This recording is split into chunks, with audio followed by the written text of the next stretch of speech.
Sarah Jenkins dropped to her knees in the frozen mud outside Monroe Ranch, her children clinging to her threadbare coat. She had 17 cents left, no food, no shelter, and winter was 3 days away from killing them all. The man standing on the porch hadn't spoken to a woman in 6 years. Every desperate widow, every hopeful bride in Silver Creek County had tried. Every single one had failed. But Sarah didn't come with sweet words or tearful pleas. She came with a proposition that would shake him to his core. Friends settle in for a story that proves sometimes salvation comes not with romance, but with raw survival. Drop a comment telling me where you're watching from. I love seeing how far these frontier tales travel. And stay until the end, because this story will break your heart before it heals it. The stagecoach lurched to a stop outside Thornton's General Store, and Sarah Jenkins felt her stomach clench with something between hope and terror. This was it. The end of the line, the last stop her 17 cents could buy. Mama. Jacob's voice was steady, but she heard the fear underneath. Is this the place? This is it. She didn't move yet. Couldn't. Through the grimy window she could see the town of Silver Creek, stretching out like a broken promise. 24 buildings huddled against the vast Montana sky. A saloon already leaking piano music. A church with a crooked steeple. And beyond it all, mountains that looked like they could swallow a person whole. It's small, Lily whispered, pressing closer to Sarah's side. Smaller than the other towns. Small can be good, sweetheart. Small means people notice when you need help. But Sarah knew that wasn't always true. Small also meant people noticed when you were desperate, when you were running out of options, when you were one bad decision away from watching your children starve. The driver opened the door. End of the line, ma'am. Silver Creek. Sarah gathered Lily into her arms, feeling how light the girl had become. 6 years old and light as a bird. That wasn't right. Children shouldn't be that light. Come on, Jacob. Her son grabbed their 2 carpet bags, everything they owned in the world, and jumped down first, then turned to help her. At 11, he was trying so hard to be the man of the family. It broke her heart and made her proud in equal measure. The cold hit her like a fist. October in Montana was nothing like October in Boston. This cold had teeth. This cold meant business. Mrs. Jenkins. Sarah turned to find a plump woman in a flour-dusted apron hurrying toward her from the general store. Martha Thornton. They'd exchanged letters. Mrs. Thornton, thank you for meeting us. Lord have mercy, look at you 3. Frozen half to death already. Martha's eyes swept over them with the practiced assessment of a woman who'd seen hard times. When did you last eat real food, I mean? Not whatever scraps you've been managing. Sarah's pride wanted to lie. Her children's hollow cheeks wouldn't let her. Yesterday morning, some bread we saved from... That's enough. Martha took Lily right out of Sarah's arms, and Sarah was too exhausted to protest. Tom, come help with these bags. We've got hungry children here. A thin man emerged from the store, took one look at Jacob, struggling with the carpet bags, and relieved him of both without a word. Inside, Martha ordered. All of you. There's stew on the stove, and I won't hear any arguments. The warmth of the general store hit Sarah like a wave, and she had to grab the counter to keep from swaying. When had she last been truly warm? St. Louis, maybe, before they ran out of money for decent lodging. Sit. Martha pointed to a table near the pot-belly stove. Eat, then we'll talk. The stew was simple beef, potatoes, carrots, but Sarah had to force herself not to cry at the first bite. Lily ate like she'd forgotten food existed. Jacob tried to pace himself, but his hands were shaking. Martha watched them with eyes that missed nothing. How long since your husband passed? 2 years. Sarah kept her voice steady. She'd had practice. Consumption. He was a bank clerk in Boston. Left me with 2 children and more debts than I knew existed. And you've been traveling since, working our way west. Seamstress in Philadelphia, laundress in Pittsburgh, cook in St. Louis. Sarah set down her spoon. I've done everything honest a woman can do, Mrs. Thornton. Everything. And it's not enough. So you came here. I came here because it was as far as my money would take me, and because you mentioned in your letter that there might be work. Martha exchanged a glance with her husband that Sarah couldn't read. There's work, Martha said slowly, but the work I mentioned, it's not simple. I'm not afraid of hard work. It's not the work I'm worried about. Martha leaned forward, lowering her voice. You asked about positions available, housekeeping, cooking, that sort of thing, and there is one. But the man who needs it, he's not easy. I've worked for difficult people before. Not like Caleb Monroe, you haven't. The name meant nothing to Sarah, but she saw Tom Thornton wince slightly. Who is Caleb Monroe? Martha sat back, folding her arms. Caleb Monroe owns the biggest ranch in Silver Creek Valley. 600 acres, good water rights, successful operation. He's been running it alone for 10 years. Alone. Completely alone. No wife, no family, no help beyond what he hires temporarily for roundup. The man does everything himself. Cooking, cleaning, mending, doctoring cattle, everything. Then why would he need a housekeeper? He doesn't think he does. That's the problem. Martha's voice dropped even lower. But winter's coming, and last winter nearly killed him. Blizzard caught him out checking fences. Took him 3 days to get home with frostbitten hands. He couldn't work properly for 2 months. If he nearly died, surely he'd want help. You'd think so. But Caleb Monroe has turned down every woman in this county. Every single one. Sally Brennan brought him pies for 3 years straight. He ate the pies and sent her home. Widow Patterson offered to cook and clean for just room and board. He said he'd rather starve. Mary Sullivan, prettiest girl in the territory, practically threw herself at him. He told her he had no use for pretty. Sarah felt something cold settle in her stomach that had nothing to do with the October wind. Why? Nobody knows for certain. There was a woman once years back, Margaret something. Story is she was supposed to marry him, then ran off with some rich man heading to San Francisco. Left Caleb with a half-built house and a heart frozen solid. So he's bitter. He's more than bitter. He's built walls so high and thick that nothing gets through. Not kindness, not charm, not desperation. Women have tried everything. He just turns them all away. Sarah looked at her children. Lily was scraping the last of the stew from her bowl with her finger. Jacob was eyeing the breadbasket like he wanted to ask for more, but didn't dare. What does he look like? Sarah asked. This Caleb Monroe. Why does that matter? Because if I'm going to propose a business arrangement to a man who hates women, I'd like to know who I'm dealing with. Martha's eyebrows rose. Business arrangement. I'm not looking for a husband, Mrs. Thornton. I buried a good one. I'm looking for survival, for my children. Sarah's voice hardened. If this Caleb Monroe needs help and I need shelter, then we have something to offer each other. Romance doesn't enter into it. Martha was quiet for a long moment. Then she laughed, a short, surprised sound. Well, that's different. Will you tell me where to find him? You can't just walk up to Monroe Ranch.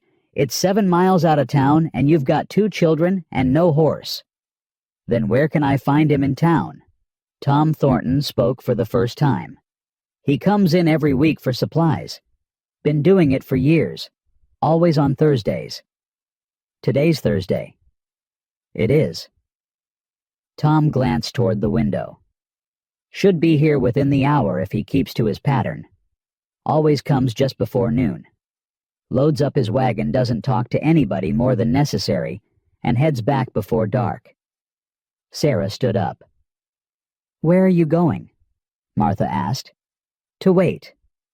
In this cold, with those children. I'll leave them here if you'll allow it. What I have to say to Mr. Monroe isn't for young ears. Martha studied her for a long moment. What exactly are you planning to say? Whatever I have to. The general store porch gave Sarah a clear view of the main road. She wrapped her coat tighter, The same coat she'd worn for 3 years, patched so many times it was more thread than original fabric, and waited. The cold seeped through the soles of her boots, through her thin stockings, through every layer she owned. But she'd felt colder. She'd felt hungrier. She'd felt more desperate. That was a lie. She'd never felt more desperate than this. 17 cents. That's what she had left. 17 cents and 2 children who trusted her to keep them alive. 2 children who'd already lost their father, their home, their security. 2 children who'd followed her across 1,000 miles of broken promises because she'd told them it would be better. It had to be better. She would make it better, or she would die trying. The sound of wagon wheels on frozen ground made her straighten. She'd been standing so still for so long that her joints ached when she moved. A wagon appeared around the bend in the road. Single horse, sturdy mare, practical rig. And driving it a man who looked exactly like someone who'd spent 10 years building walls around himself. He was bigger than she'd expected. Broad shoulders, strong hands, the kind of frame that came from hard physical labor. His face was weathered, but not old, early 30s maybe. Dark hair showed beneath a battered hat, and his eyes. Even from this distance, she could see how cold those eyes were, how closed, how absolutely certain they wanted nothing to do with anyone. He pulled up outside the general store and climbed down from the wagon without a glance in her direction, tied the horse to the post, started toward the door. Sarah stepped into his path. He stopped, didn't step back, didn't move around her.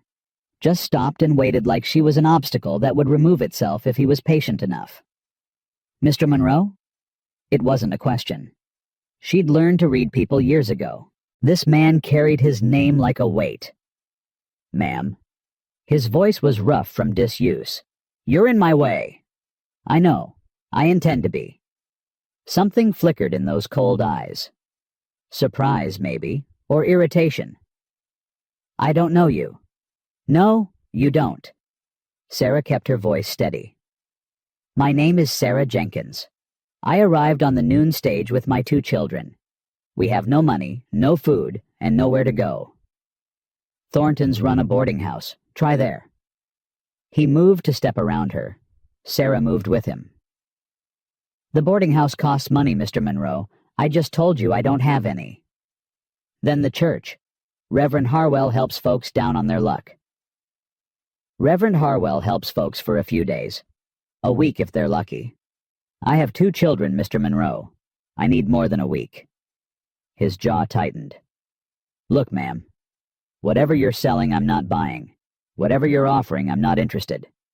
I've got supplies to get and a long ride home, so if you'll excuse me.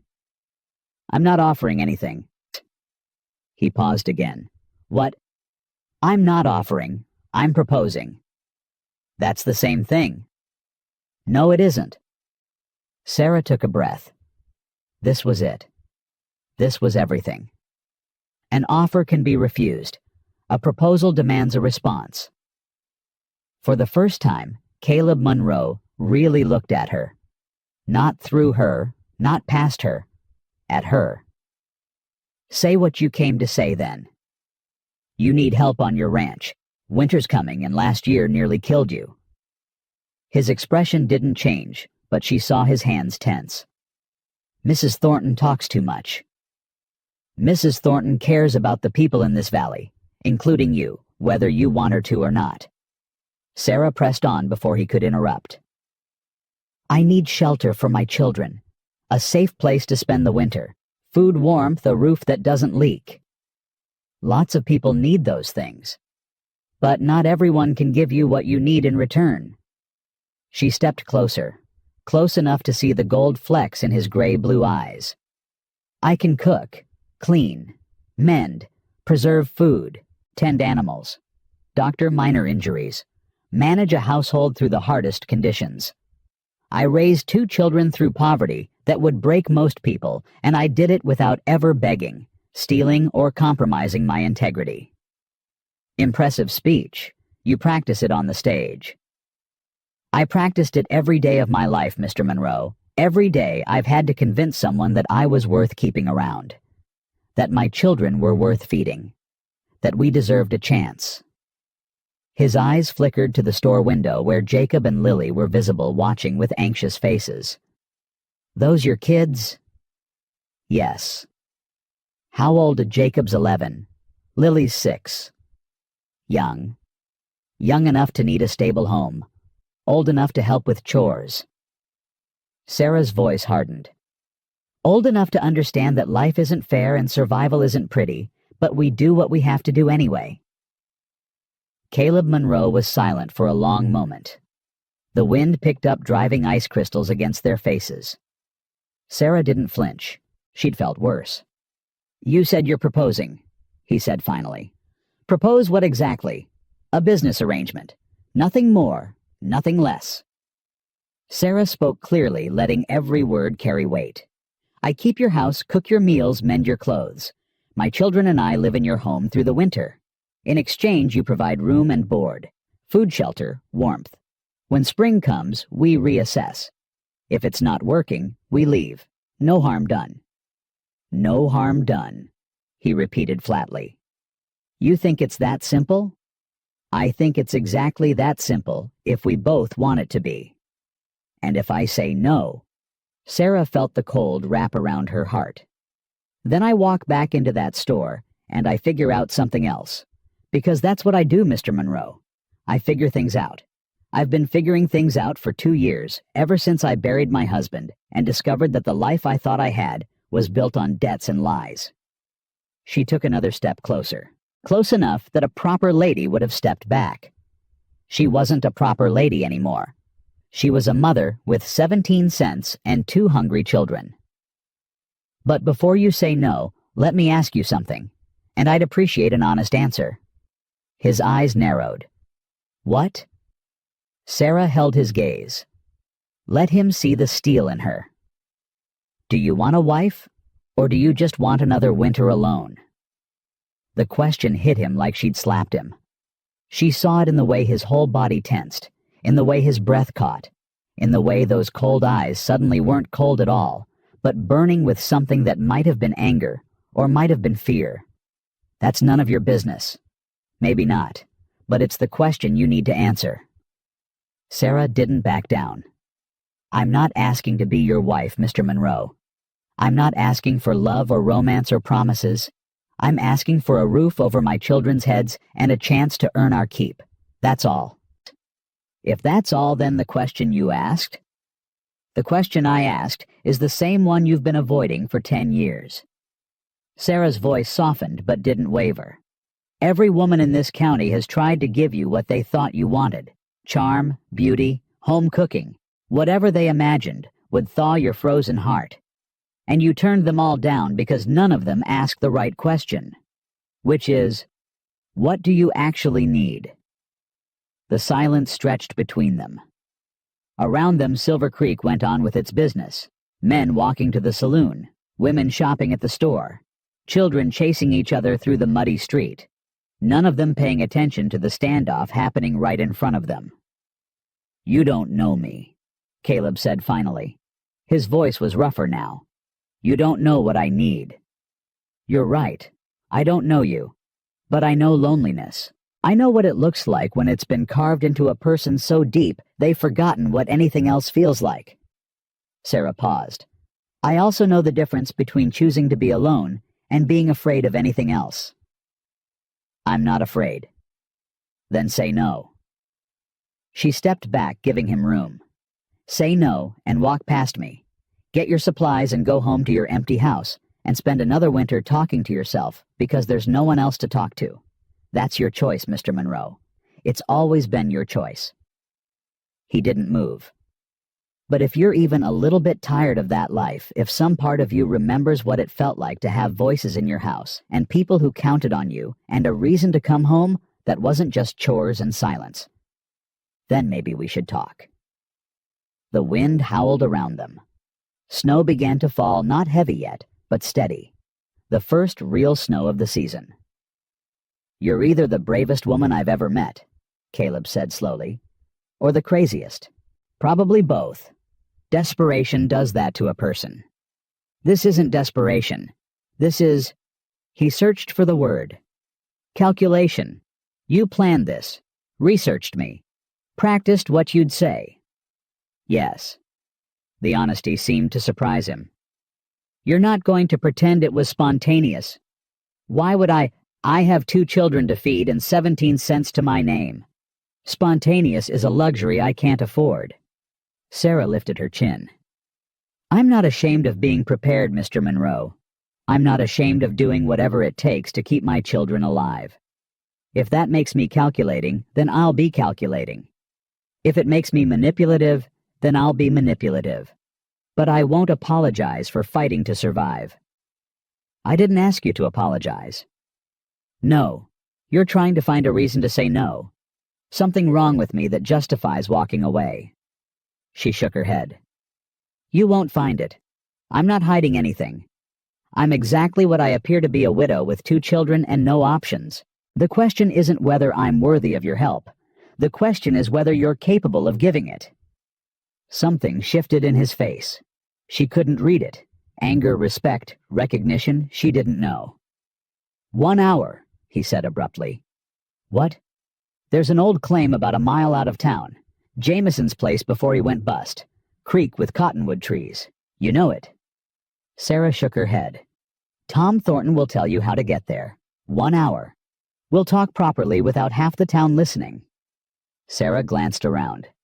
For the first time, she noticed the faces in windows. The people who'd stopped on the boardwalk. The attention they'd attracted. Will you be there? I said I would. People say a lot of things. His jaw tightened. I don't. If I say I'll be somewhere, I'll be there. 1 hour. Don't be late. He walked past her into the store. The door swung shut between them.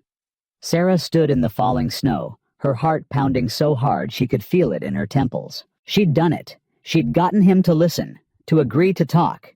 But she hadn't won anything yet. Not really. 1 hour of conversation wasn't shelter. It wasn't safety. It wasn't food for her children, or warmth against the coming winter. It was just a chance. She'd built her whole life on chances. Chances that failed. Chances that broke her heart. Chances that left her poorer and more desperate than before. But she kept taking them, because the alternative was giving up, and Sarah Jenkins had forgotten how to give up somewhere between burying her husband and selling her mother's wedding ring. She turned and walked back into the store. Martha Thornton was waiting, her face a mixture of shock and something that might have been admiration. I heard, Martha said. Well, part of it. Enough. He's agreed to talk, in 1 hour, at some place called Jameson's Claim. And you're going to go? Sarah looked at her children. Lily was pressed against the window, her breath fogging the glass. Jacob stood with his arms crossed, trying to look protective, and only looking young. Yes, she said. I'm going. Alone. It's the only way he'll talk honestly, without worrying about what the children might hear or the town might gossip about. Martha shook her head slowly. You're either going to save that man or destroy him. Maybe both. I'm just trying to save my children. That's what I mean. The hour passed slowly and too quickly at once. Sarah washed her face, tidied her hair as best she could, brushed the road dust from her coat. Small things, pointless things, but they gave her hands something to do while her mind raced. Mama! Jacob caught her arm as she was preparing to leave.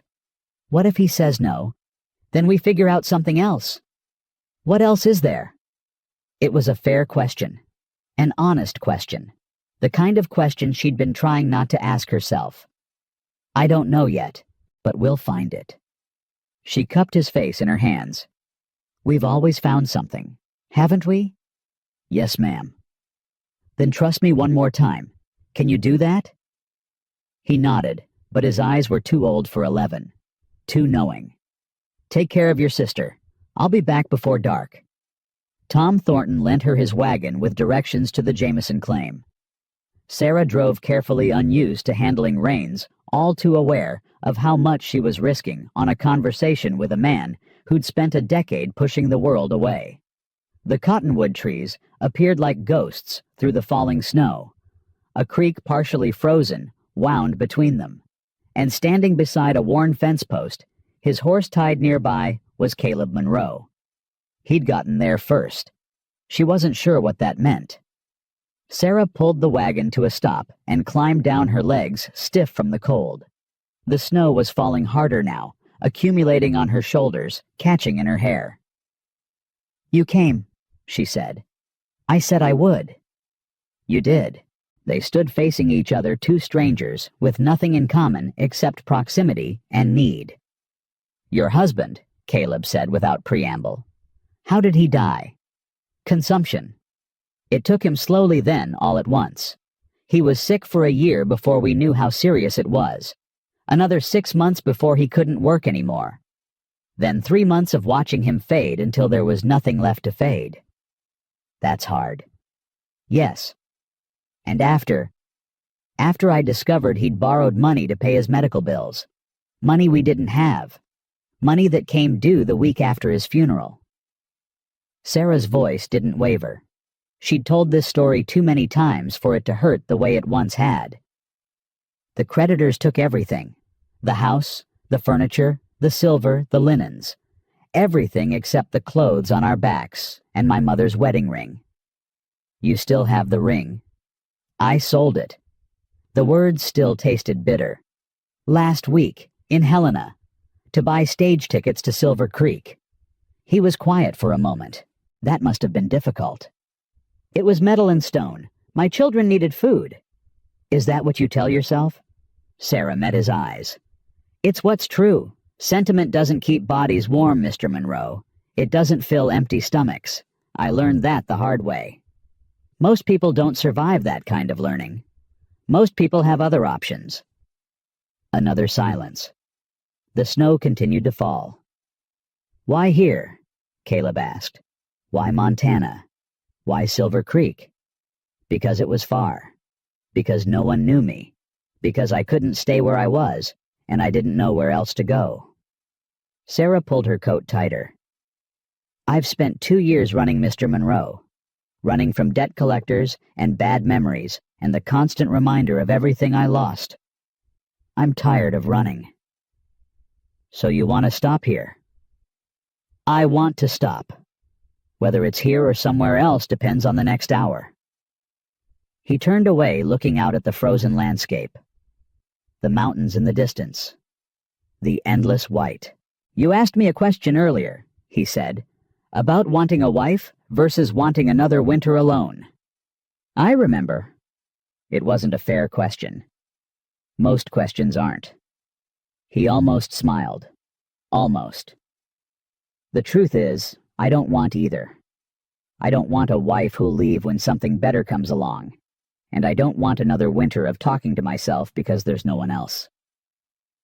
He turned back to face her. I've built something here, Mrs. Jenkins. Something that works. Something I control. And I don't trust anything I can't control. Including people. Especially people. His voice hardened. I trusted a woman once. Loved her even. I was building that house for us, planning a future, working toward something, and she walked away without a word. Just gone. Like nothing I'd done mattered. Like I didn't matter. Margaret. His eyes flashed. Mrs. Thornton really does talk too much. She talks because she cares. The people in this town care about you, whether you want them to or not. Sarah took a step closer. But I'm not Margaret.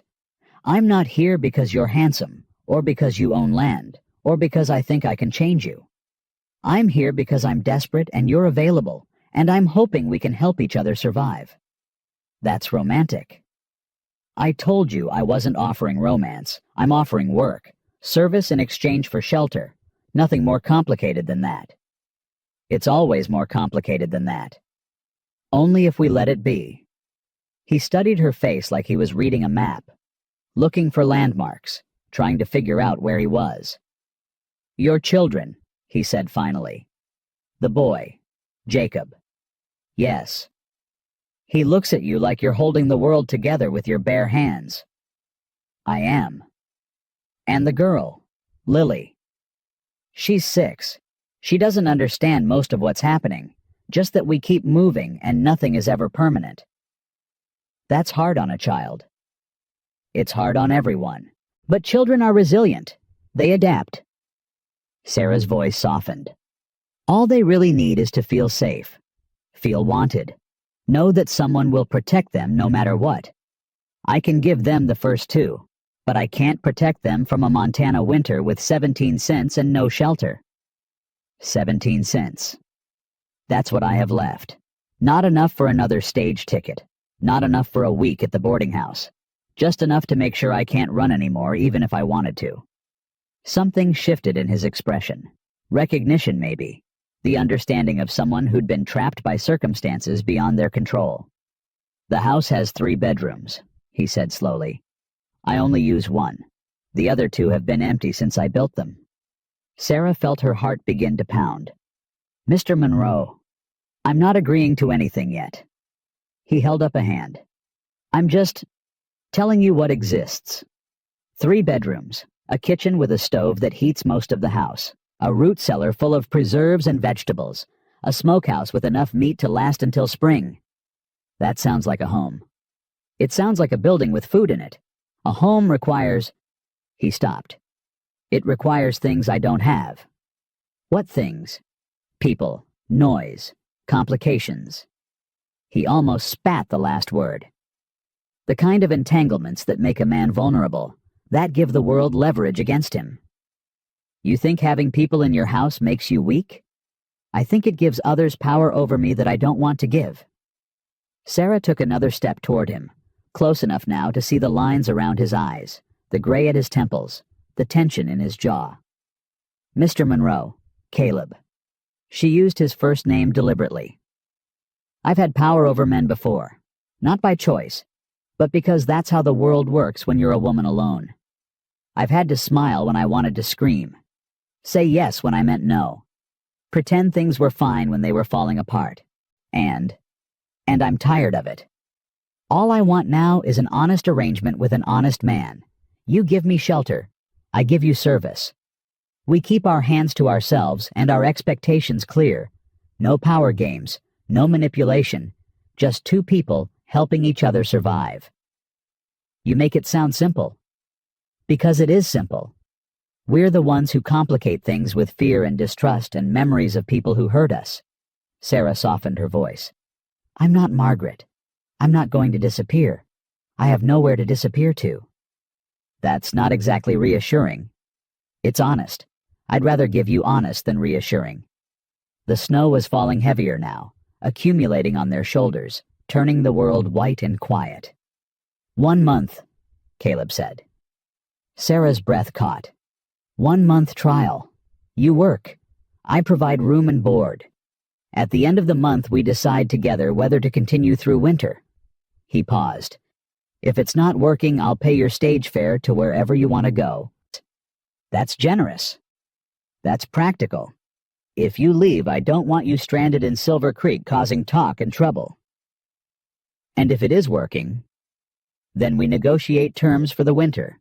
Spring comes, we reassess again. His eyes held hers. No promises, Mrs. Jenkins. No expectations beyond what we explicitly agree to. And no... He stopped. No what? No getting attached. His voice was hard. Not you to me, not your children to the ranch, not anyone to anything. This is a business arrangement. It stays a business arrangement. Understood? Sarah wanted to argue. Wanted to tell him that he couldn't control what people felt, that her children would get attached whether he liked it or not, that she might already be getting attached to the idea of him. But she swallowed all of it. Understood. Good. He moved toward his horse. I'll pick you up tomorrow at dawn. Have your things ready. Tomorrow? Weather's turning. Need to get you settled before the real snow hits. He paused. Tell Thornton to put your boarding tonight on my account. 1 night won't break me. Before Sarah could respond, he was on his horse and riding away, leaving her standing in the falling snow, with a chance she wasn't sure she deserved.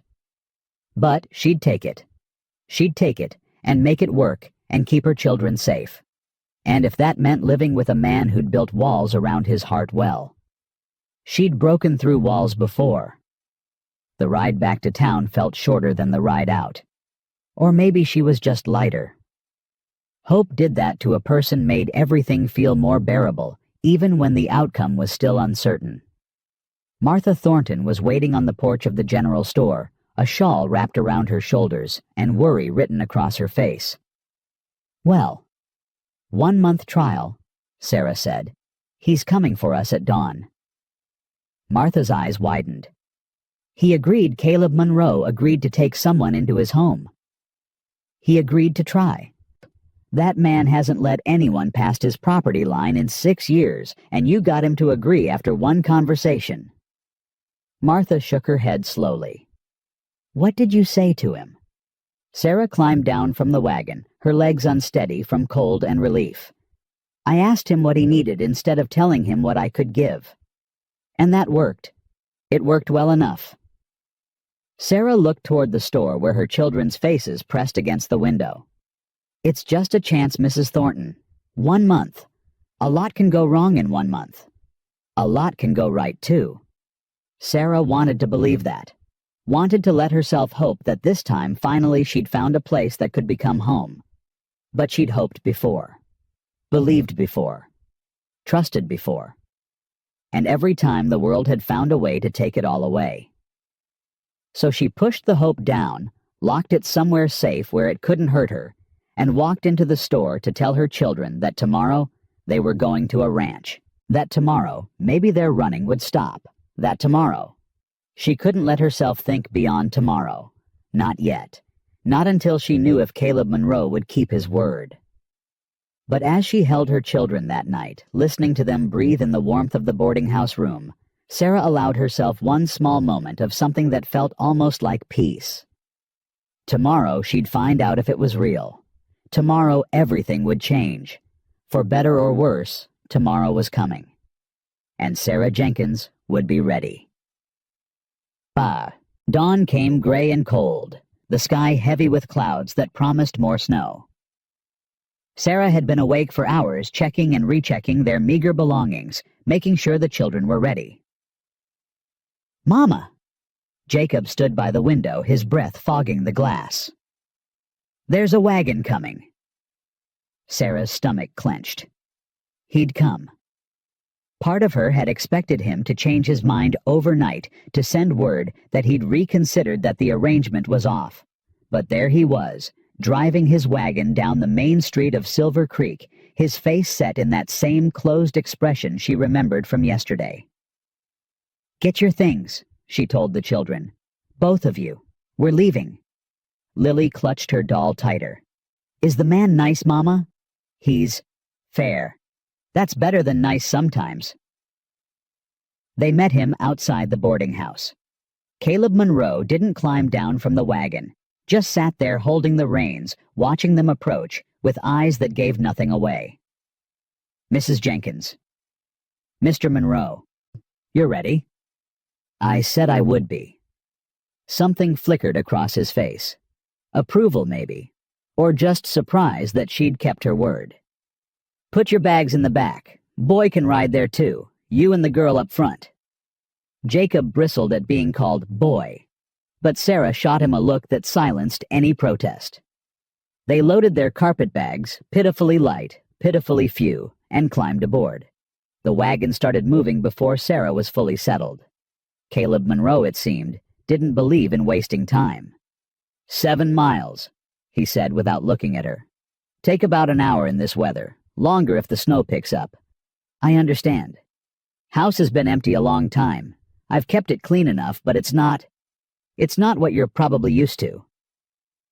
"Mr. Monroe, I've slept in barns and abandoned sheds and once in a church basement with rats. Whatever your house is, it's better than that."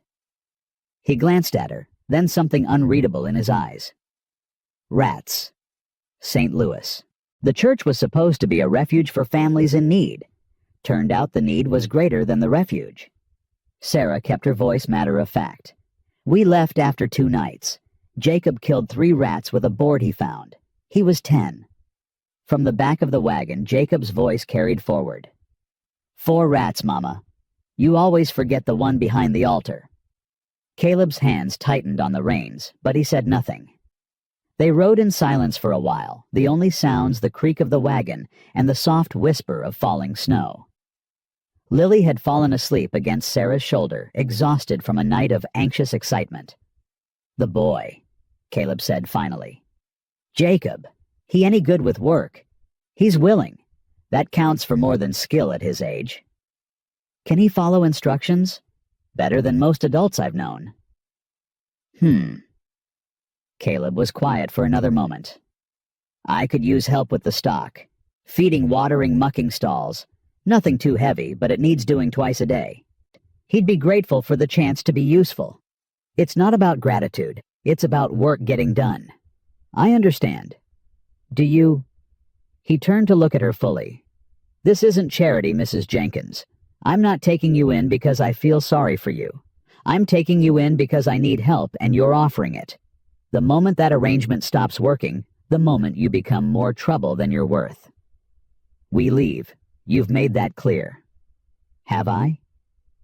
Because women have a way of hearing what they want to hear instead of what's being said.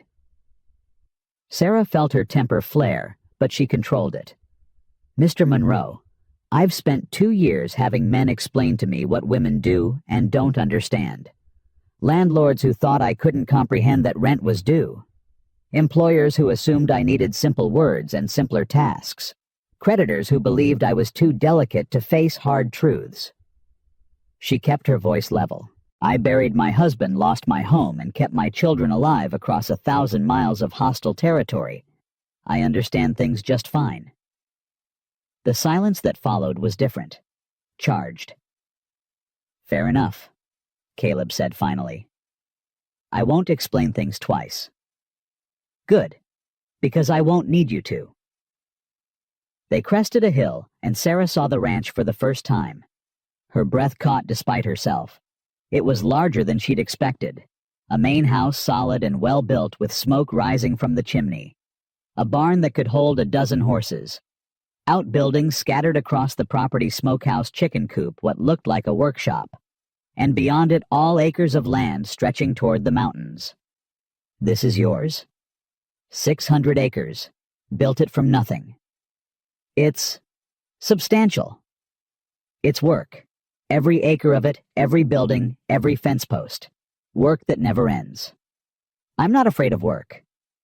So you keep saying. He guided the wagon toward the house.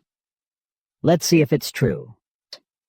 The house was cold when they entered the fire, having burned low during Caleb's absence. Sarah immediately moved to tend it, but he stopped her.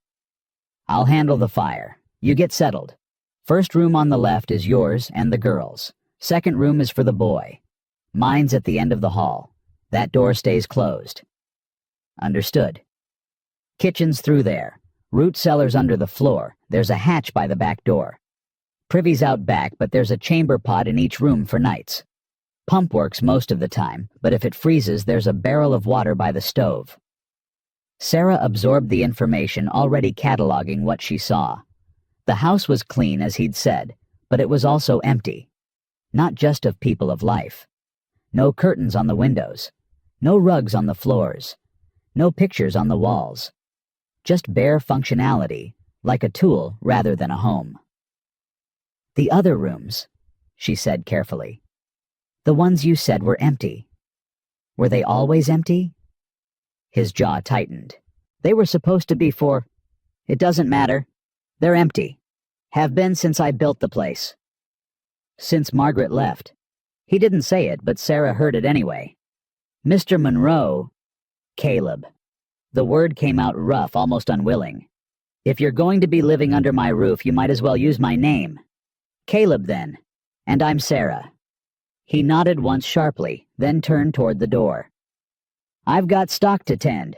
Boy Jacob, you come with me. Time to learn what you're in for. Jacob scrambled to follow his face, eager, despite his attempts to look serious. Sarah watched them go, then turned to survey her new domain. Mama. Lily had woken up, her eyes wide as she took in the unfamiliar space. "Are we going to live here?" "For a while, sweetheart. Would you like to see our room?" The room was spare but adequate. A bed large enough for both of them, a chest of drawers, a small table by the window. The window itself faced east, catching what little light filtered through the clouds. "It's big," Lily whispered. "Bigger than the other places." "It is. And warm. Can we stay?" "We're going to try very hard to stay, Lily. But you need to understand, we have to earn our place here. This isn't a gift. It's a trade." Lily nodded solemnly. "I can help. I can be quiet and good and not cause trouble." Sarah's heart broke a little at how easily her daughter promised to disappear. "You don't have to be quiet, sweetheart. You just have to be helpful. There's a difference." "What's the difference?" "Quiet means hiding. Helpful means being part of things." Sarah knelt down to meet her daughter's eyes. "I want you to be part of things here. Can you do that?" "I'll try." That's all anyone can do. Sarah spent the next hour exploring the house, taking inventory of what existed and what was needed. The kitchen was well stocked with basics: flour, salt, sugar, dried beans.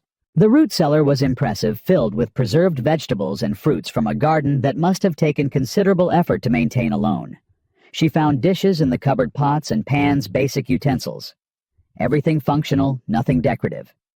A house built by a man who cared about survival and nothing else. When Caleb and Jacob returned from the barn, Sarah had a simple meal ready. Soup made from preserved vegetables, bread she'd found in the pantry, coffee strong enough to stand a spoon in. "You didn't have to cook?" Caleb said, stamping snow from his boots. "I'm here to work. Cooking is work." He grunted, which she was beginning to understand was his version of acknowledgement, and sat down at the table. Jacob followed, his face flushed from cold, but his eyes bright. "Mama, you should see the horses. There's a bay mare that Mr. Monroe that Caleb says I can learn to ride. And the cattle. There must be 50 head, maybe more. And the barn has these—" "Eat first," Sarah said. "Talk after." Jacob fell silent, but his excitement was palpable. Even Lily caught it, peppering her brother with whispered questions while they ate. Caleb watched them with an expression Sarah couldn't read. Not hostile, exactly. More like a man observing something he didn't quite understand. "The boy did well," he said finally. "Followed instructions. Didn't complain." "I told you he was willing." "Willing and able aren't the same thing. He's able too." Caleb paused. "He'll need warmer clothes. What he's got won't last a week out here." "I know. I was hoping—" "There's a trunk in the storage room. Old clothes from— just old clothes. Might be something that fits him.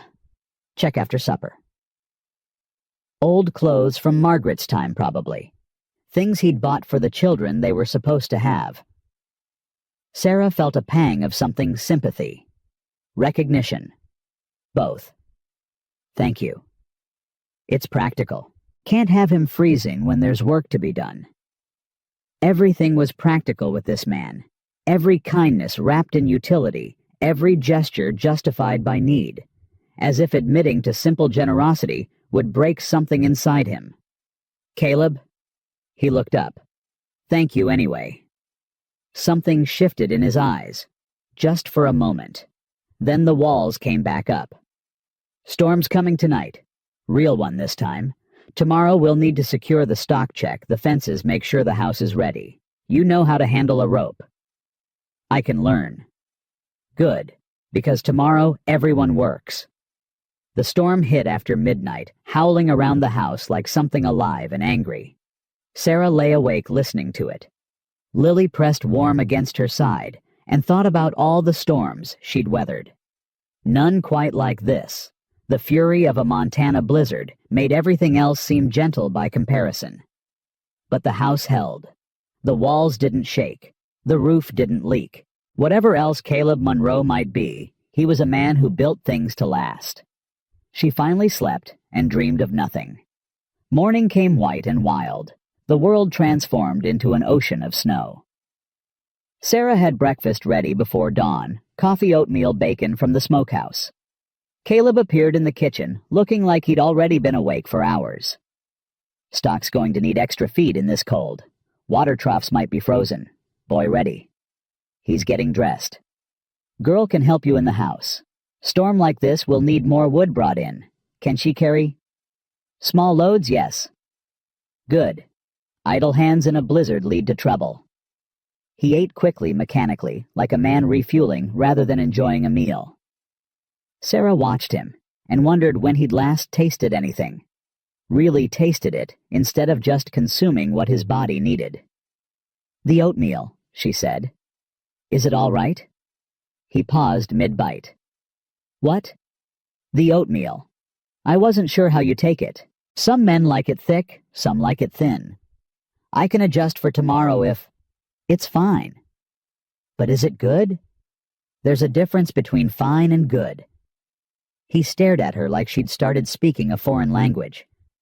Does it matter? To me it does. I'm here to do a job. I'd like to do it well. Something complicated moved across his face. It's good. Better than what I make. Smoother. I added a little butter while it was cooking. Helps with the texture. Oh.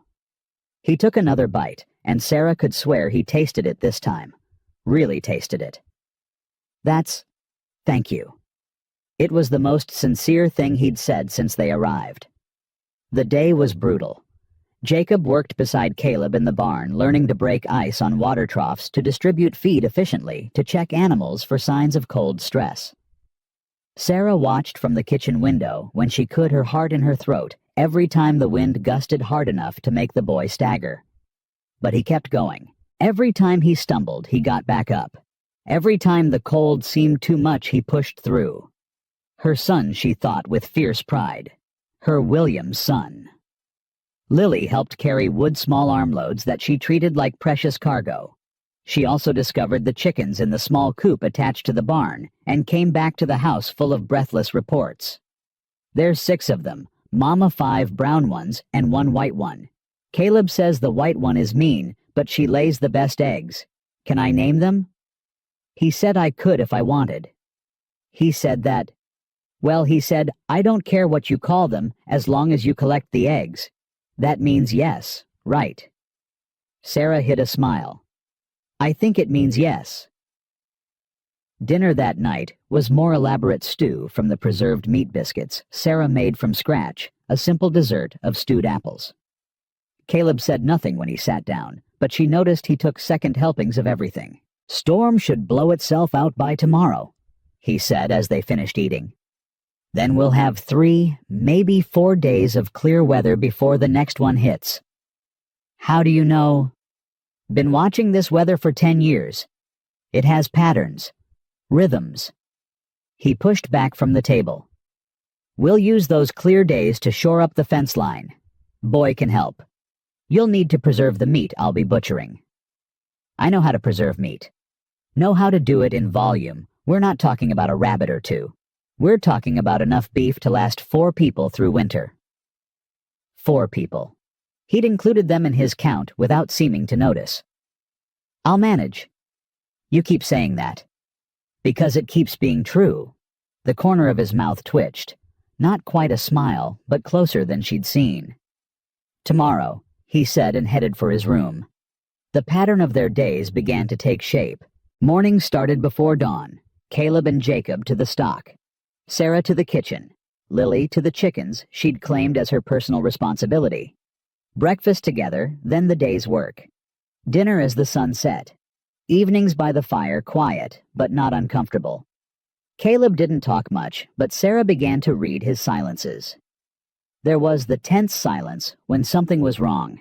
A sick animal, a broken fence, a worry he wouldn't share. There was the comfortable silence of a man working through problems in his head. And there was the watchful silence of someone observing, cataloging, trying to understand. He watched them all the time. Not suspiciously exactly. More like a man studying something he'd never encountered before. You're staring again, Sarah said one evening 2 weeks into their arrangement.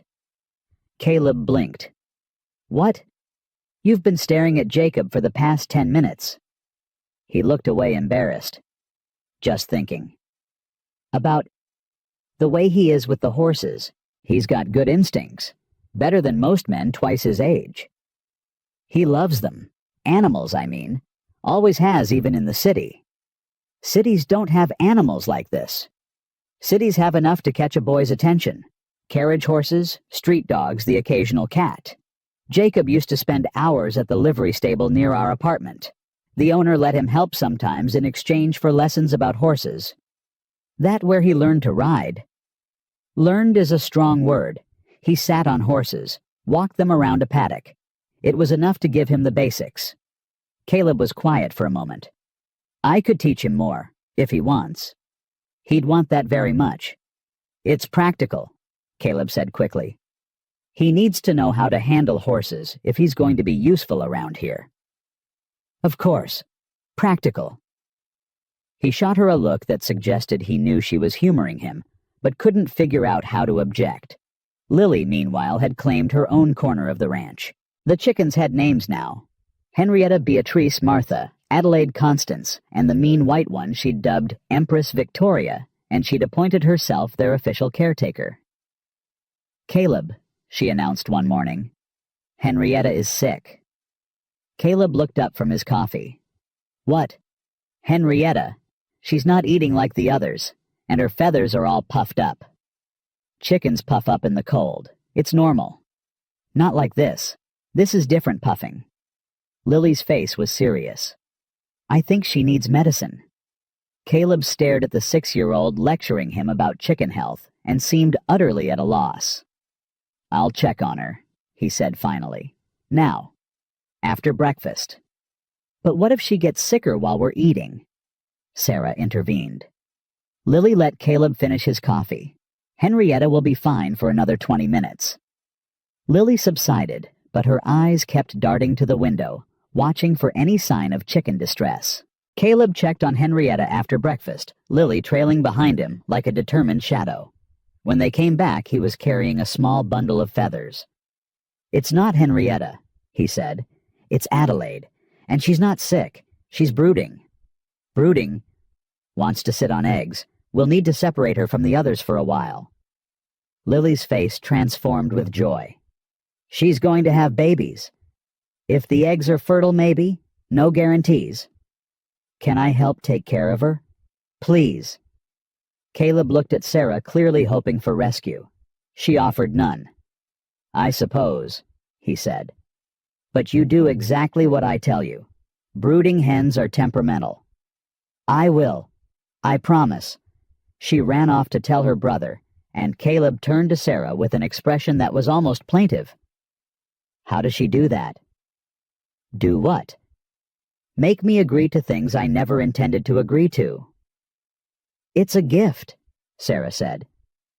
Some women are born with it. Were you? No. I had to learn mine the hard way. He held her gaze for a moment longer than necessary, then looked away. I need to check the fences, he said. Jacob, you're with me. The first month passed faster than Sarah expected. The work was hard, harder than anything she'd done before, but it had rhythm and purpose. Every task mattered. Every effort contributed to survival. And slowly, almost imperceptibly, the house began to change. It started with small things. Sarah found curtains in that trunk of old things never used still in their wrapping and hung them in the kitchen. The light changed. The room felt warmer. Lily's chicken drawings appeared on the wall near her bed. Jacob carved a small horse from a piece of wood Caleb gave him, and it found a home on the mantel. Sarah baked bread 3 times a week now, and the smell of it had become synonymous with home. Caleb noticed. She could tell by the way his eyes tracked these changes, cataloging them, but not commenting. Sometimes she caught him looking at the curtains like he was trying to remember something from before. The curtains, he said one evening, breaking a long silence. Where did you find them? The trunk. In the storage room. I forgot those were there. They're good quality. Shame to let them go to waste. He was quiet for a moment. Margaret picked them out, before. Said they'd make the place feel like home. Sarah waited, sensing there was more. She left before I could hang them. I put them away and forgot. Do you want me to take them down? No. The word came quickly. No, they look right there, how they were supposed to look. It was the most he'd ever said about Margaret about the before. Sarah filed it away, another piece of the puzzle that was Caleb Monroe. The month's almost up, she said carefully. We should talk about what comes next. His face closed. Yes, we should. Have we been more trouble than we're worth? The question hung in the air. Sarah held her breath, waiting. No, Caleb said finally. You've been useful. Is that all? He looked at her, and for a moment the walls dropped. Just a moment. You've been more than useful. The house is... It's different now. Better. I didn't expect that. But... No buts. Just... He struggled with words that didn't come naturally. Stay. Through winter. The arrangement works. I'd like to continue it. We'd like that too. Good. He stood abruptly. Good. Then it's settled. He headed for his room, pausing at the door. Sarah. Yes. The bread you make, it's good. Not just fine. Good.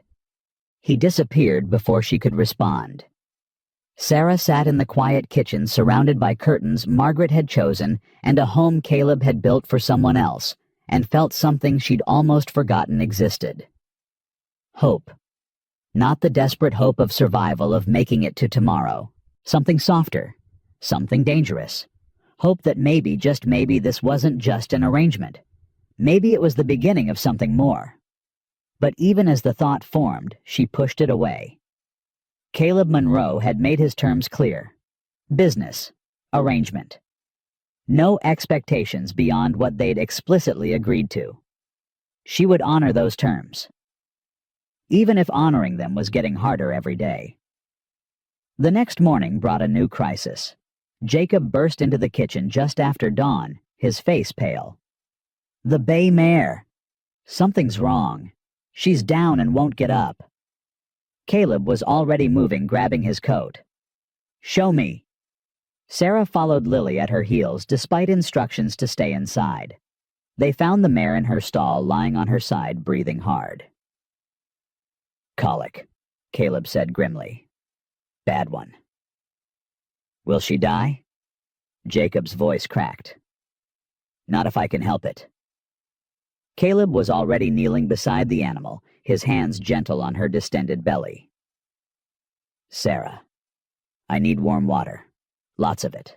Jacob, help me get her up. We have to keep her moving. The next 6 hours were a blur of desperate effort. Walking the mare in circles when she'd rather lie down and die. Dosing her with medicine Caleb mixed from supplies in his workshop. Watching, waiting, praying. Sarah brought food they didn't eat, coffee that went cold, blankets when the temperature dropped. Jacob never left the mare's side, talking to her constantly in a low, steady voice. That's it, girl. Keep walking. You can do it. Just a little more. Caleb watched the boy with something that might have been pride. He's got a gift, he murmured to Sarah during a brief rest. The way he is with her. Can't teach that. He loves her already. Dangerous thing loving animals. They don't always survive. Dangerous thing loving anything. Doesn't stop people from doing it. He looked at her, then really looked, and for a moment something raw showed in his eyes. No, he said quietly. It doesn't. The mare survived. By nightfall she was standing on her own. Eating a little, the crisis passed. Jacob collapsed in the hay beside her, exhausted but triumphant. We did it, he breathed. She's going to be okay. You did it, Caleb said. I just told you what to do. You did the work. Jacob's face glowed brighter than any lantern. Later, after the children were in bed. Caleb found Sarah in the kitchen, nursing a cup of cold coffee. "He saved that horse," Caleb said. "I could have done it alone, but it would have been harder. Maybe too hard." He needed to help, needed to feel useful. "He's more than useful. He's—" Caleb stopped searching for words. "He's the kind of person you want beside you when things go wrong." "Like his father," Sarah said softly. "William was like that too, steady in a crisis, the kind of man who held things together. You miss him. Every day. But missing him doesn't help my children, doesn't keep them fed or warm or safe." She set down her cup. "So I do what needs doing, and I miss him when there's time." "Is there ever time?" "Not yet. Maybe someday." Caleb sat down across from her, something he rarely did outside of meals. "The thing about Margaret," he said slowly, like the words were being pulled from deep underground. "It wasn't just that she left. It was that I never saw it coming. I thought we were building something together. Thought she wanted what I wanted. She didn't. She wanted something easier, something that didn't involve winters like this, work like this. She wanted the idea of the West, not the reality of it." He paused. "I couldn't give her the idea, only the reality. Reality isn't nothing. It wasn't enough for her. Maybe she wasn't enough for it." He looked up surprised. "Some people aren't built for hard things," Sarah continued. "They break under pressure instead of bending. That's not their fault exactly, but it means they can't stay in places that require strength. And you? Are you built for hard things?" "I've survived 2 years that should have killed us. Crossed 1,000 miles with 2 children and no money. Stood in front of a man who'd turned away every woman in the county and demanded he listen to me." Sarah met his eyes. "Yes, Caleb, I'm built for hard things. I'm built for nothing else." The silence between them was different now, charged with something neither of them was ready to name. "The month ended 3 days ago," Caleb said finally. "I forgot to mention it." "So did I." "Guess that means we're into winter now. No more trial period." "I guess it does." He stood pushing back from the table with his usual abruptness. "Good night, Sarah." "Good night, Caleb." He paused at the door. "The bread," he said. "Tomorrow. Could you make more of it?" "The same kind." "Yes, that kind." He hesitated. "It reminds me of something I'd forgotten I missed." He was gone before she could ask what. But Sarah thought she knew. It reminded him of home. Not the house he'd built, the walls and roof and functional spaces. Home. The thing he'd been waiting for without knowing it. The thing that was slowly, carefully, impossibly taking shape around them all. December came with a vengeance.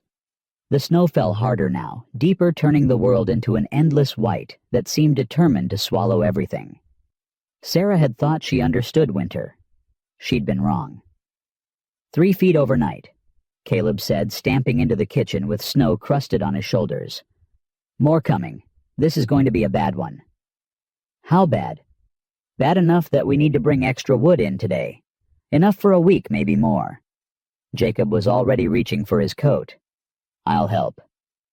"You'll do more than help.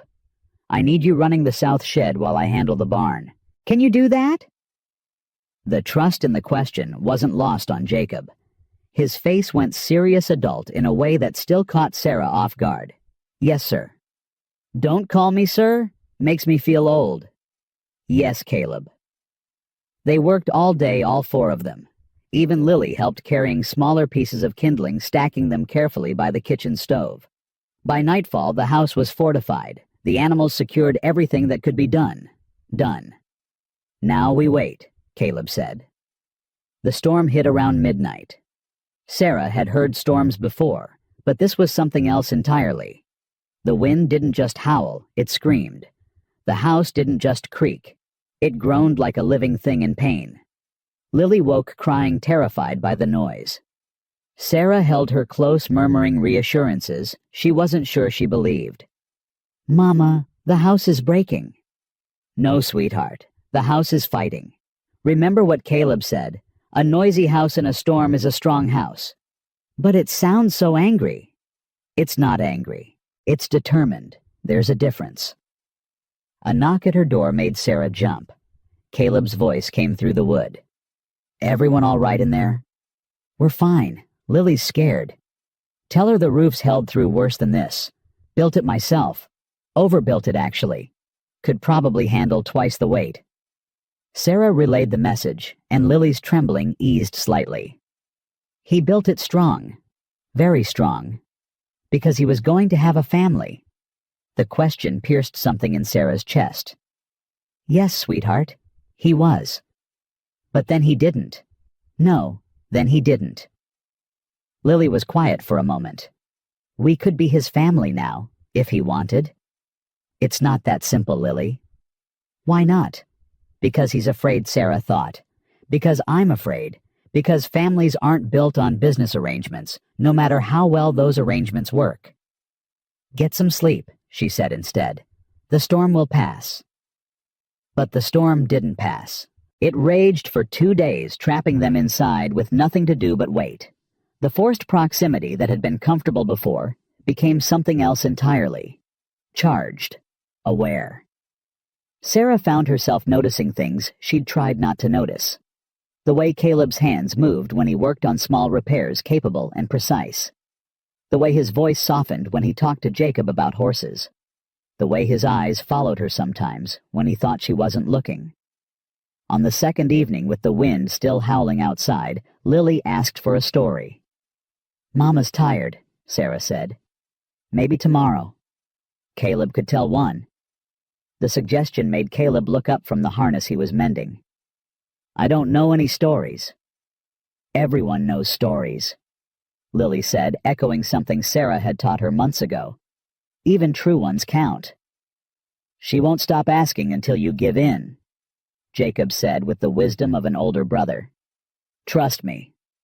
Caleb looked at Sarah, almost pleading. "One story," she said. "It doesn't have to be long." He set down the harness, clearly uncomfortable, but unable to refuse a request from a child who'd learned exactly which expressions made adults surrender. "There was a boy," he said slowly. "A long time ago. He lived on a farm with his parents, and he thought life would always be like that. Safe, simple, certain." Lily snuggled into her blanket, settling in. But then something happened. A sickness came, and it took his parents. Both of them within a week of each other. And suddenly the boy wasn't safe anymore. Wasn't certain of anything. Sarah watched Caleb's face as he spoke. This wasn't a story. This was a confession. "What did he do?" Lily asked. "He survived. He went to live with an uncle who didn't want him worked harder than any child should have to work, and learned that the only person he could depend on was himself." "That's sad." It was. But it taught him something important. "What?" Caleb paused, his eyes distant. "It taught him that people leave, that nothing lasts forever, that if you build walls high enough, nothing can hurt you." "But walls are lonely," Lily said with simple certainty. "Yes." Caleb's voice was rough. "They are. So why not tear them down?" "Because tearing down walls means letting people in, and letting people in means they can leave again, can hurt you again." Lily considered this with a seriousness beyond her years. But what if they don't leave? What if they stay? Caleb looked at her, then at Jacob, then at Sarah. "I don't know. I've never found out." The room was silent except for the wind outside. Sarah felt the weight of everything unspoken pressing against her chest.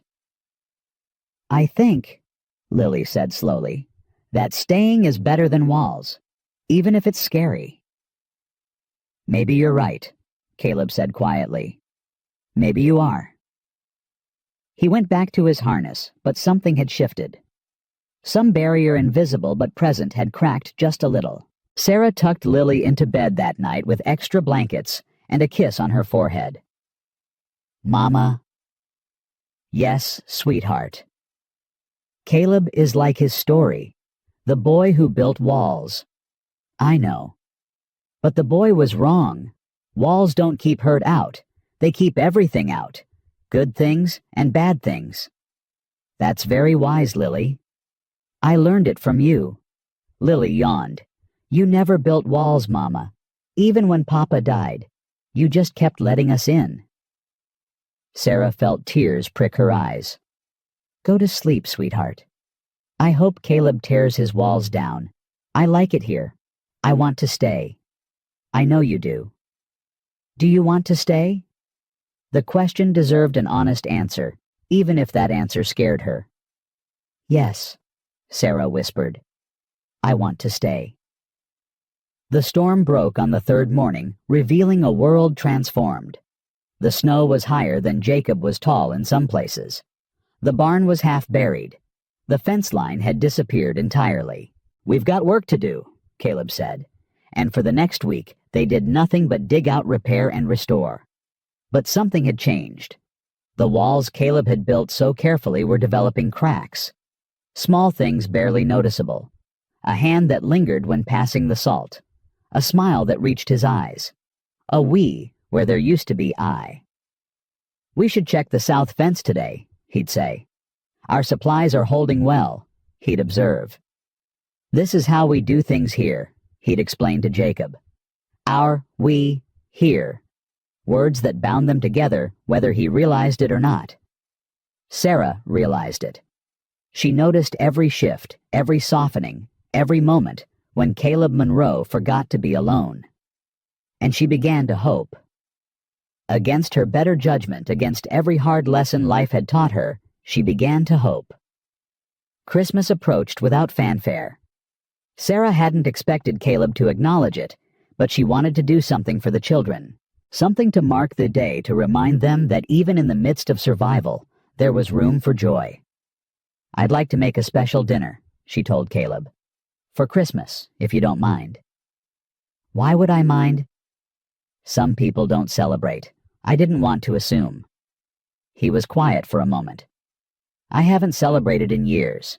No point when you're alone." "You're not alone this year."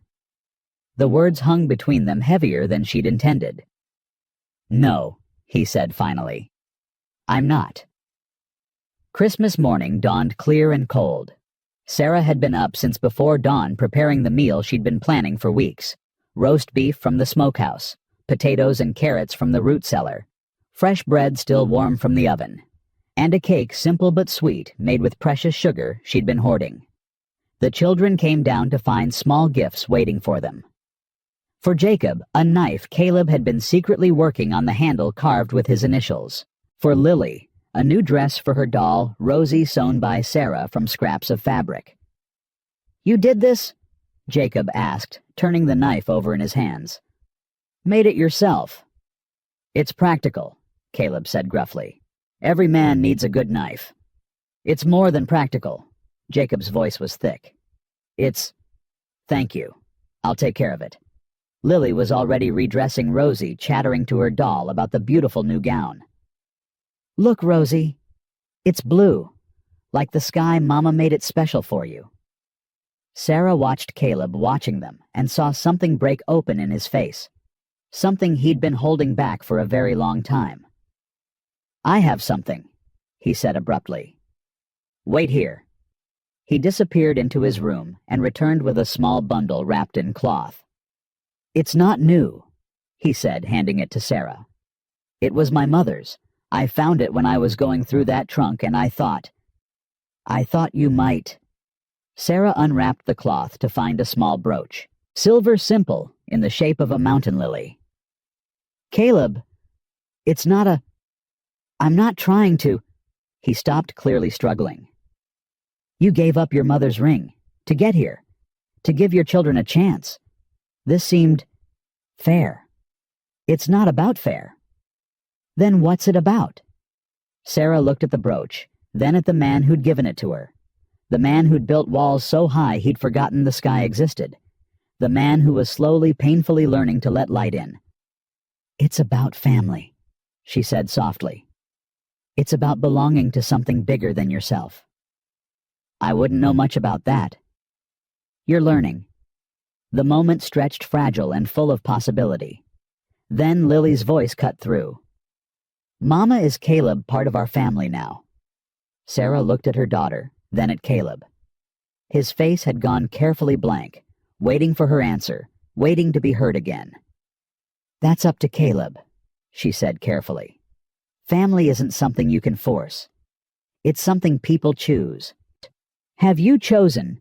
Lily asked him directly. The question was too big for a 6-year-old to ask, too important for anyone to answer lightly. Caleb stood frozen, caught between the walls he'd built and the door that was opening. "I don't know," he said honestly. "I want to, but wanting and choosing are different things." "Then choose," Lily said simply. "Choose us. We're right here." The silence that followed was absolute. Even the wind outside seemed to hold its breath. "Lily," Sarah said gently, "come help me with dinner." She led her daughter away, giving Caleb space to breathe. But she felt his eyes on her back as she walked, and she knew with a certainty that surprised her that something had shifted. Something that couldn't be unshifted. Dinner was quiet but warm. The food was good, the company better. Afterward, they gathered by the fire, full and content in a way that had nothing to do with food. "Tell us about your parents," Jacob said suddenly to Caleb. "If you want, I'd like to know." Caleb tensed, then deliberately relaxed. "What do you want to know?" "What were they like before the sickness?" "My father was—" Caleb paused, searching for words he hadn't used in years. "Quiet, like me. But not closed, just peaceful. He could sit for hours watching the land and never get bored." "And your mother?" "She sang, all the time, while she cooked, while she cleaned, while she worked in the garden. Said silence was a waste of good air." "Do you remember any of her songs?" Caleb shook his head. "Just the sound, the feeling of them. Safety, I guess. Knowing someone was there." "Mama sings too," Lily offered. "At night sometimes when she thinks we're asleep." Sarah flushed. "Lily—" "It's nice," Caleb said. "The singing. I've heard it through the walls." "You should have said something. I didn't mean to disturb—" "It's not a disturbance." He met her eyes. It reminds me of something I'd forgotten." "Your mother. Home. What home felt like before I forgot." The fire crackled. Outside, the winter pressed against the windows, but inside, something warm was growing. Something that had nothing to do with flames or blankets. "Caleb," Jacob said, his voice more tentative now. "Can I ask you something?" "Go ahead." "The things you're teaching me, the horses, the cattle, the land. Is it because I'm useful or because—" He couldn't finish the question, but Caleb understood. "Both," he said. "You're useful, that's true, but it's not why I teach you." "Then why—" Caleb was quiet for a long moment. "Because someone should have taught me, and no one did. Because you remind me of who I was before I got hard. Because—" He started again. "Because you deserve to know how to build something, not just survive." Jacob's eyes were bright. "I want to build something. Something like this. Something that matters." "Then you will. I'll help you. Promise." The word hung in the air like a challenge. Promises were dangerous. Promises could be broken. "Promise," Caleb said. Sarah watched her son's face transform with something she hadn't seen in 2 years. Trust. Real, unguarded trust. The kind he'd lost when his father died and the world fell apart. Caleb Monroe, who claimed to have no use for family, had just given her son something precious. Something she couldn't have given him herself. A father's promise. That night, after the children were asleep, Sarah found Caleb on the porch. He stood watching the stars, his breath making clouds in the frozen air. "You'll catch cold," she said. "Needed air. Mind if I join you?" He moved over slightly, making room. They stood in silence watching the endless Montana sky. "Thank you," Sarah said, "for what you said to Jacob. I meant it." "I know. That's why I'm thanking you." More silence. But comfortable now. Familiar. "I wasn't lying earlier," Caleb said. "When I told Lily I don't know if I've chosen. I don't. This is new, unfamiliar. We don't have to define it. Don't we? Seems like things that aren't defined have a way of going wrong. Sometimes they have a way of going right too." He turned to look at her. In the starlight, his face was softer than she'd ever seen it. Younger. More vulnerable. "I'm not good at this, Sarah. At people. At feelings. I've spent 10 years making sure I didn't have to be. I know. But I'm trying. For whatever that's worth. It's worth everything." She reached out and took his hand. Not romantically exactly. More like an anchor. Something to hold on to in the vast uncertainty of what they were becoming. He didn't pull away. "The brooch," she said. "Your mother's. Are you sure?" "I'm sure." "Why?" "Because you gave up something that mattered to get here. Because you fought for your children when fighting was all you had left. Because you're the first person in 10 years who asked me what I needed instead of what I wanted." "What do you need, Caleb?" The question was the same one she'd asked that first day, but it meant something different now. Deeper. More dangerous. "I need to stop being alone," he said quietly. "I need to remember how to be part of something." "You are. You have been. From the moment you said yes." "That was business." "Was it?" He looked at their joined hands, then back at her face. "No. Not really. Not even at the beginning." "Then what was it?" "Hope," he said. "The first hope I'd felt in 10 years. That maybe things could be different. That maybe I didn't have to be alone forever." Sarah felt tears threatening, but she held them back. This wasn't a moment for tears. This was a moment for truth. "You're not alone, Caleb. You haven't been alone since we got here. I know. That's what scares me." "Why?" "Because now I have something to lose, something that matters, and losing things that matter." He shook his head. "I don't know if I can survive that again." "So you're going to push us away, to protect yourself?" "No." The word came out fierce, certain. "I'm not strong enough for that anymore. Even if I wanted to, I couldn't." "Then what?" He turned to face her, fully still holding her hand. "Then I keep trying. Keep learning. Keep hoping that this time the thing I build doesn't fall apart. That's all any of us can do." "Is it enough?" Sarah thought about William, about the life she'd had, and lost, about the 1,000 miles she'd traveled to end up here on this porch, holding the hand of a man who was everything her husband hadn't been, and nothing she'd expected. "Yes," she said. "It's enough." The wind picked up, sending a cascade of snow from the roof, but neither of them moved. "We should go inside," Caleb said, "before we freeze." "Probably." Still neither moved. Sarah. "Yes." "I'm glad you came. I'm glad you asked that question. I'm glad I was too tired or too lonely or too something to say no." "So am I." He released her hand slowly, reluctantly. "Good night, Sarah." "Good night, Caleb." She watched him go inside, then stood for a moment longer under the stars. The cold bit at her cheeks, but she barely felt it. Something had changed tonight, something profound and irreversible. They weren't just an arrangement anymore. They weren't just a business deal or a survival strategy. They were becoming something else entirely. And for the first time in 2 years, Sarah Jenkins wasn't afraid of what came next. She was ready for it. January brought the coldest weather Sarah had ever experienced. The kind of cold that hurt to breathe, that froze the water in the pump overnight, that made every trip to the barn feel like a battle. But inside the house, something warm was growing. She noticed it in small moments.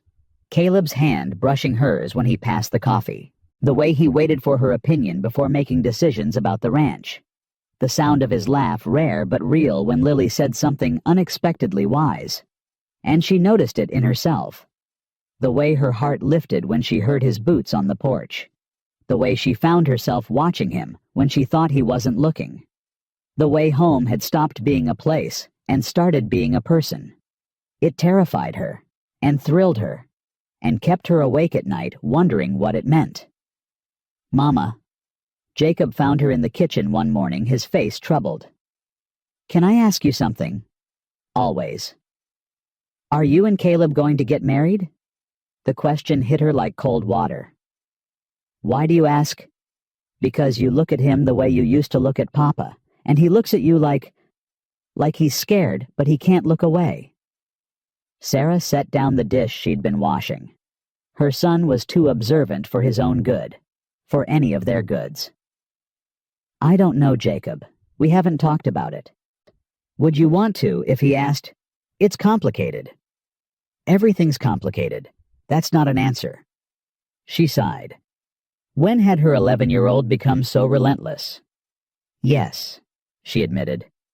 "If he asked, I would want to." Jacob nodded slowly. "Good. Because I think he wants to ask. He just doesn't know how." "What makes you say that?" "Because he asked me yesterday if I would mind, having him as a father." Jacob's voice caught. "I told him my father is dead, and nothing's going to change that. But that doesn't mean I can't have someone else. Someone who teaches me things and protects us and makes you smile." Sarah's eyes burned. "What did he say?" "He said he wasn't trying to replace anyone. He said he just wanted to know if there was room. And I told him." Jacob paused. "I told him there was, if he wanted it." "Oh, Jacob. I didn't do wrong, did I? Saying that." "No, sweetheart, you didn't do wrong." She pulled him into a hug, this boy who was becoming a man who had carried too much too young and somehow emerged with his heart intact. "He's a good man, Mama. Different from Papa, but good." "I know he is." "Then maybe you should tell him that, before he convinces himself you don't want him." Sarah laughed despite herself. "When did you get so wise?" "I learned from watching you." The moment was interrupted by the sound of horses, multiple horses approaching fast. Sarah and Jacob exchanged glances, then moved to the window. 3 riders were coming up the road.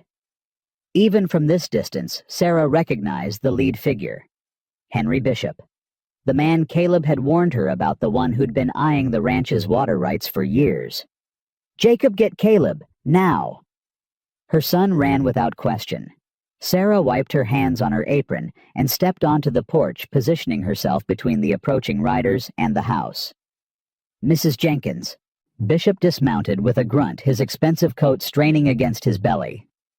"Or should I say Mrs. Monroe? I hear congratulations might be in order." "You heard wrong. It's still Jenkins. For now." His smile didn't reach his eyes. "Is Monroe around? We have business to discuss." "What kind of business?" "The kind that doesn't concern women." "Everything that happens on this ranch concerns me, Mr. Bishop. I live here." "Do you?" He looked at the house, the barn, the land beyond. "Seems like a temporary arrangement to me. Woman and her children sheltering through winter. What happens when spring comes?" "That's between me and Mr. Monroe." "Maybe, maybe not." Bishop stepped closer and Sarah held her ground. "See, I've got interests in this valley, interests that depend on water rights and land access. Monroe's been an obstacle for years. Too stubborn to negotiate, too stupid to see the opportunity. Sounds like he knows exactly what you're offering and chooses not to take it. What I'm offering is a fair deal, better than fair. Enough money to set him up somewhere else, somewhere easier. Man doesn't need 600 acres to run a small operation. Maybe he wants 600 acres. And maybe he wants other things now. Bishop's eyes traveled over her in a way that made her skin crawl. Things that might change his priorities. Before Sarah could respond, Caleb appeared around the corner of the house, Jacob at his heels. He moved with a controlled tension that Sarah recognized. Anger held in check. "Bishop, didn't expect to see you out this way." "Monroe, we need to talk." "So talk. Privately." "Anything you have to say you can say in front of Mrs. Jenkins. She's part of this household." Something flickered in Bishop's expression. Calculation. Adjustment. "Fine. I'll make it simple. The railroad's coming. Not next year, not maybe. This spring. They're going to need water for their operations, and your creek is the only reliable source in 20 miles. I'm aware. They'll pay well. Very well. But they'll want guarantees. Long-term access rights, minimum flow commitments. The kind of deal that requires cooperation. Or they'll find other ways to get what they need. Legal ways. Ways that might tie your land up in court for years while they build around you." Caleb's jaw tightened. "Is that a threat?" "It's information. The railroad has lawyers, Monroe. Lots of them. And they have friends in the territorial government. Friends who can make life very difficult for a man who won't cooperate." "I've survived difficult." "Have you?" Bishop's eyes went to Sarah, to Jacob, visible in the doorway to the house that was now so obviously a home. "Difficult for yourself is one thing. Difficult for a family is something else." The word landed like a blow. Family.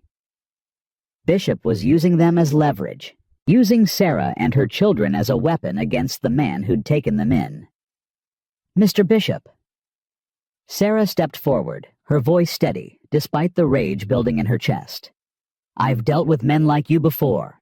Men who think they can threaten their way to what they want. Men who use women and children as pawns." "Is that so?" "It is.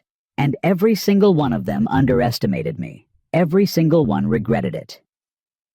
Bishop laughed, but there was an edge to it. Uncertainty. "I'm not threatening anyone, Mrs. Jenkins. I'm presenting a business proposition." "No, you're trying to scare us into selling something that isn't for sale, and it won't work." "We'll see." He mounted his horse, his men following suit. "Think about it, Monroe. The railroad's coming whether you like it or not. You can profit from it, or you can be crushed by it. Your choice." They rode off, leaving dust and tension in their wake. Caleb didn't move until they disappeared over the hill. Then he turned to Sarah, his face tight with emotion she couldn't quite read. "You shouldn't have confronted him." "Someone had to. He's dangerous. More dangerous than you know. I'm not afraid of him." "Maybe you should be." Caleb ran a hand through his hair. "Bishop doesn't make threats he can't back up. If he says the railroad has lawyers, they have lawyers. If he says they have government friends, they do. So, what do we do?" "I don't know. I've been fighting this battle alone for years. Never had—" He stopped. "Never had what?" "Never had anyone else to worry about. Never had anything he could use against me." The implication hit her hard. They weren't just a household anymore. They were a vulnerability, a pressure point. "We could leave," she said quietly. "Take away his leverage." "No." The word came out fierce, immediate. "No, you're not leaving." "Caleb, I spent 10 years building walls to keep from caring about anyone. 10 years making sure nothing mattered enough to hurt me. And then you showed up with your 2 children, and your 17 cents, and your questions I couldn't answer, and you tore those walls down without even trying." He stepped closer, his eyes blazing. "I'm not letting Bishop take that away. I'm not letting anyone take that away. You're staying, and we're fighting, and that's the end of it." "Fighting how?" "I don't know yet. But we'll figure it out. Together." The word echoed between them. Together. Not an arrangement anymore. Not a business deal. Something else. Something neither of them had expected. Together. Sarah agreed. Over the next week, Caleb made trips to town, coming back with information pieced together from conversations and careful questions. Bishop had been buying up land all winter, positioning himself for the railroad's arrival. He already had 3 ranchers in his pocket, their water rights signed over, in exchange for promises that might never materialize. "He's building an empire," Caleb said one evening. "Wants to control everything between here and the mountains. And you're in his way. The only thing in his way. Everyone else either sold or folded. I'm the last holdout." "Why?" Sarah asked. "What makes your land so important?" "Location. My creek feeds everything downstream. Whoever controls it controls the whole valley's water supply. Bishop knows that. The railroad knows that. I've known it for years." "Then why haven't you sold before us when you had nothing to lose?" Caleb was quiet for a moment. "Because this land is the only thing my parents left me, not the ranch itself. They died before they could build anything. But the land, the dream of what it could become. I couldn't let that go to someone who just saw dollar signs. And now I have even more reason to fight. This isn't just my dream anymore. It's yours. It's Jacob's. It's Lily's. It's ours." The possessive pronoun sent warmth through Sarah's chest, despite the fear that accompanied it. "What do we need to do?" "First, we need allies. Bishop's been isolating me for years, making sure no one stands with me. Time to change that." The next morning, Caleb rode to Pete Lawson's ranch, the nearest neighbor who hadn't sold to Bishop. He came back looking cautiously hopeful. "Pete's with us. He's been worried about Bishop for months, but didn't think anyone else would stand up to him. One ally. That's a start. It's more than that. Pete knows others who feel the same way. We're meeting tomorrow night at his place.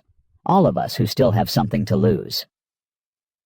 The meeting was held in Pete's barn. 6 ranchers gathered around a lantern, their faces grim but determined. Sarah had insisted on coming, and Caleb hadn't argued. "Bishop's got the territorial governor in his pocket," one man said. "Any legal challenge is going to go his way." "Then we don't challenge legally," another replied. "We challenge practically. Make it too expensive for the railroad to go through him instead of around him." "How?"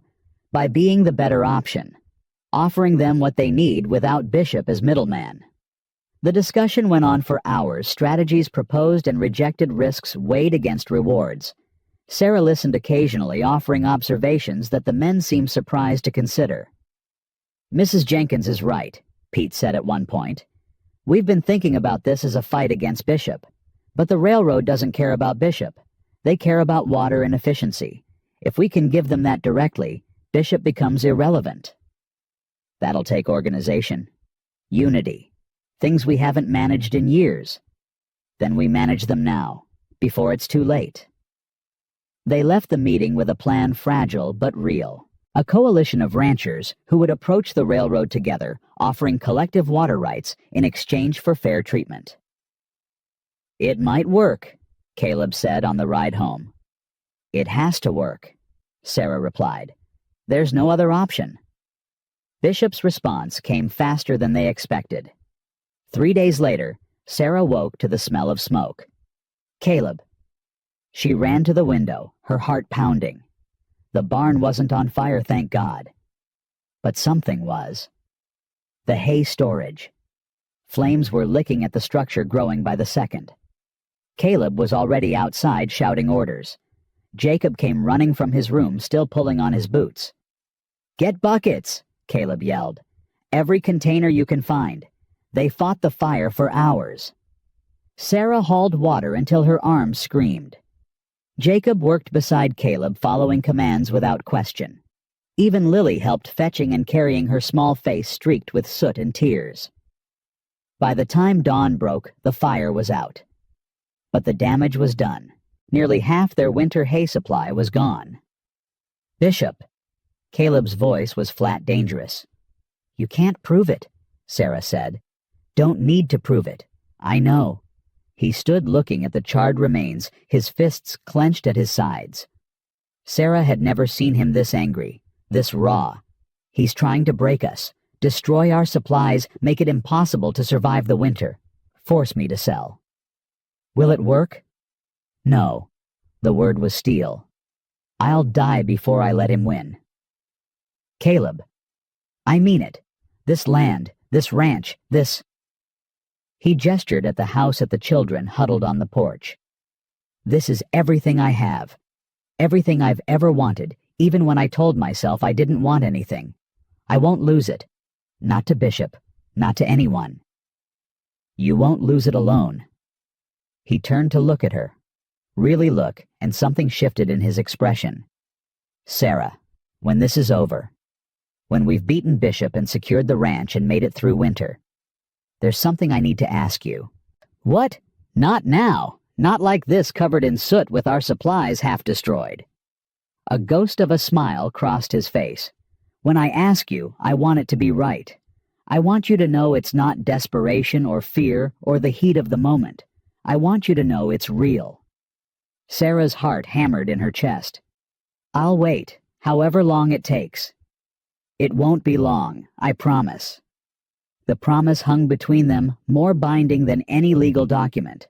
But first, they had to survive. Word of the fire spread quickly.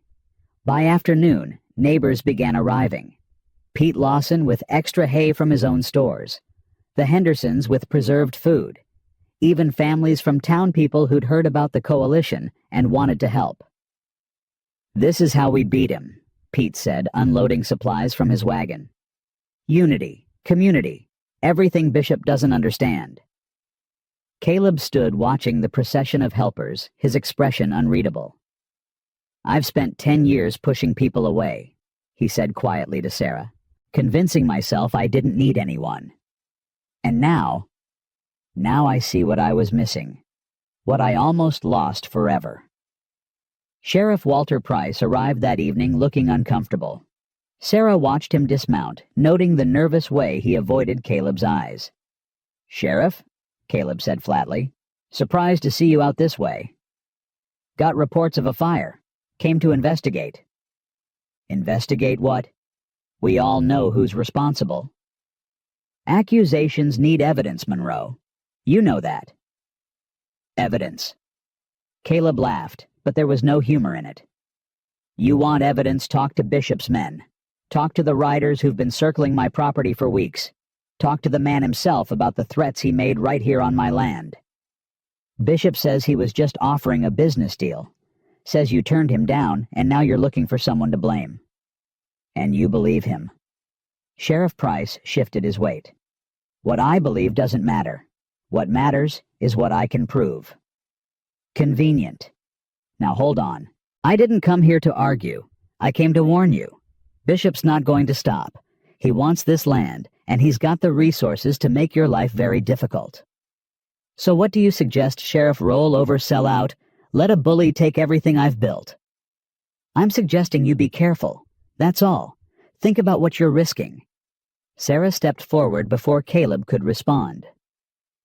Sheriff Price, I've met men like Bishop before. Men who use money and influence to crush anyone who stands in their way. And I've learned something about them.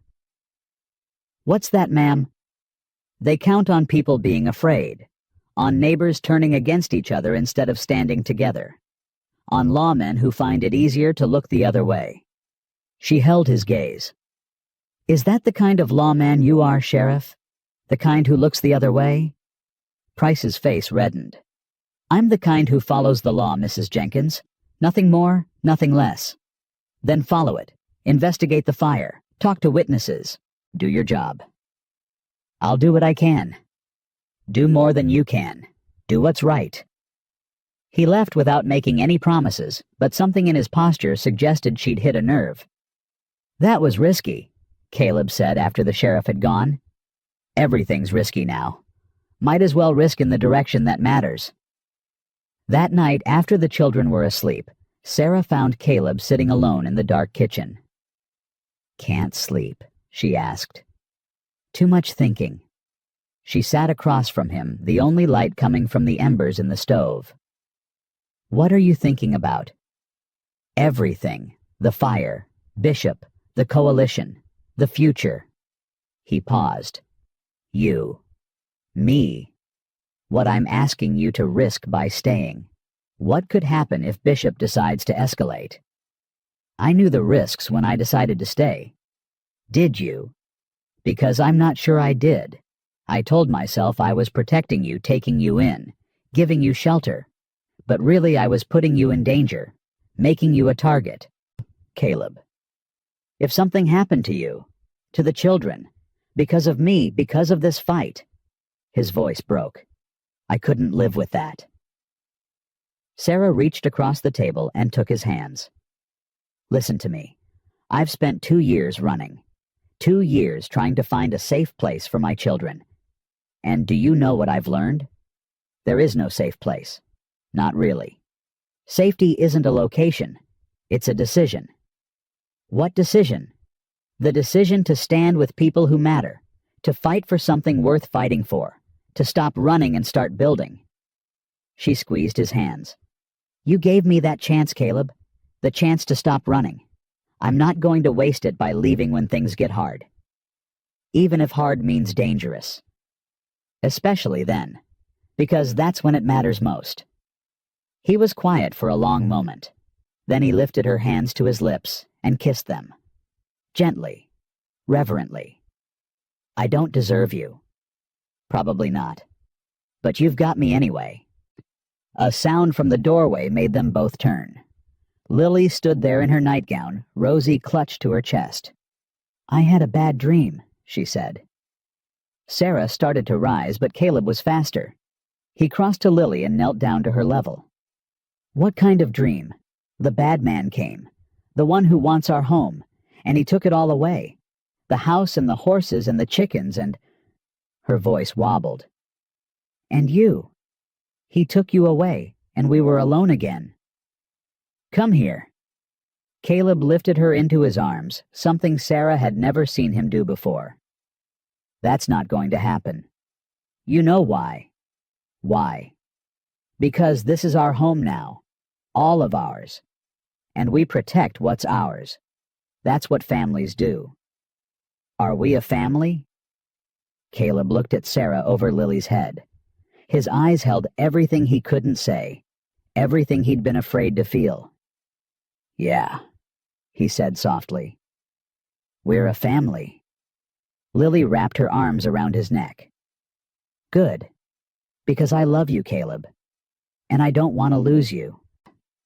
Sarah watched the man who'd sworn off love freeze at a 6-year-old's simple declaration. Watched him struggle with emotions he'd buried so deep he'd forgotten they existed. Watched him choose finally and completely to let them in. "I love you too, Lily," he said, his voice rough. "I love all of you." His eyes met Sarah's as he said it, and she knew he meant it. All of them. Including her. Especially her. "Now." He shifted Lily in his arms. "Let's get you back to bed. Bad dreams can't reach you when you're safe in your own room, in your own house with your family keeping watch." He carried her upstairs, and Sarah sat alone in the dark kitchen, tears streaming down her face. Not tears of sadness. Tears of something else entirely. Hope. Joy. The overwhelming relief of finally belonging somewhere. Whatever came next, whatever Bishop tried, whatever the winter threw at them, they would face it together. As a family, the weeks that followed the fire tested them in ways Sarah hadn't anticipated. February brought the worst cold, yet temperatures that made the January freeze seem mild by comparison. But inside the house, something had shifted. The walls between them had crumbled completely. Caleb no longer retreated to his room after dinner. He stayed talking with Jacob about horses and land management, listening to Lily's elaborate stories about her chickens, exchanging glances with Sarah that said everything words couldn't. And the coalition grew stronger. 3 more ranchers joined, then 5. Word spread that someone was finally standing up to Henry Bishop, and people who'd been afraid to act alone found courage in numbers. The railroad representatives are coming next week, Pete Lawson reported at their latest meeting. They want to hear our proposal directly. Bishop will try to stop it, Caleb said. Let him try. We've got documentation, water surveys, everything they need to see. We're the better option. It's not about better options with Bishop. It's about control. He can't stand losing. Then he'd better learn. The night before the railroad meeting, Sarah found Caleb in the barn checking on the horses one last time. You should be sleeping, she said. Can't. Too much riding on tomorrow. The coalition is strong. The proposal is solid. Pete said the railroad representatives seemed receptive when he spoke with them in town. That was before Bishop got to them. You don't know that he has. I know Bishop. Caleb ran his hand along the bay mare's neck. He doesn't lose gracefully. If he can't win fair, he'll cheat. If he can't cheat successfully, he'll destroy. Then we'll be ready for whatever he tries. Caleb turned to face her. In the dim lantern light, his face showed every year of struggle, every scar from battles fought alone. Sarah, if something goes wrong tomorrow, it won't. But if it does, I need you to know something. What? He stepped closer, close enough that she could feel the warmth of him despite the cold. I was dead before you came. Walking around working, surviving, but dead inside. I'd convinced myself that was enough. That survival was all there was. That feeling things only led to pain. And now I know I was wrong. About everything. He reached up, touched her face gently. You brought me back to life, Sarah. You and Jacob and Lily. You made this house a home. You made me want things I'd given up on wanting. What things? A family. A future. Someone to grow old with. His thumb traced her cheekbone. You. Caleb. I know I said I'd wait until after. Until things were settled. But I can't wait anymore. I need you to know before tomorrow, before whatever happens, that I love you. That I want to marry you. That I want to spend whatever years I have left making up for the years I wasted being afraid. Tears spilled down Sarah's cheeks. I thought you were going to wait for the right moment. This is the right moment. Every moment with you is the right moment. That might be the most romantic thing anyone's ever said to me. Is that a yes? It's a yes. It's 1,000 yeses. It's every yes I have. He kissed her then. Not the gentle brush of lips that might have been expected, but a kiss that contained 10 years of loneliness and 6 months of growing love and a lifetime of wanting someone to come home to. When they finally pulled apart, both breathing hard, Caleb rested his forehead against hers. Tomorrow, we fight for our future, our family's future. Together. Always together, from now on. The railroad meeting was held in Silver Creek's town hall, a grand name for a building that was really just a larger-than-average room with wooden benches and a small platform at one end. But today, it felt like the center of the world. The coalition ranchers arrived early, taking seats near the front. Sarah sat with Jacob and Lily, who'd insisted on coming despite Sarah's concerns. This is our fight, too, Lily had declared with 6-year-old certainty. We should be there. Henry Bishop arrived with his entourage shortly after lawyers, businessmen, men whose expensive clothes marked them as outsiders in this frontier town. He took a seat on the opposite side of the room, his eyes finding Caleb with undisguised hostility. The railroad representatives were 3 men in matching gray suits. They listened impassively as Pete Lawson presented the coalition's proposal, collective water rights, fair access, guaranteed flow rates. Everything the railroad needed offered directly and efficiently. Then Bishop took the floor. Gentlemen, what you've heard is a fairy tale.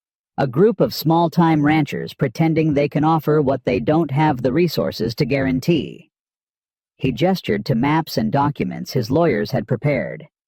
I, on the other hand, have already consolidated the water rights for most of this valley. My operation can provide everything you need with none of the complications of dealing with multiple parties.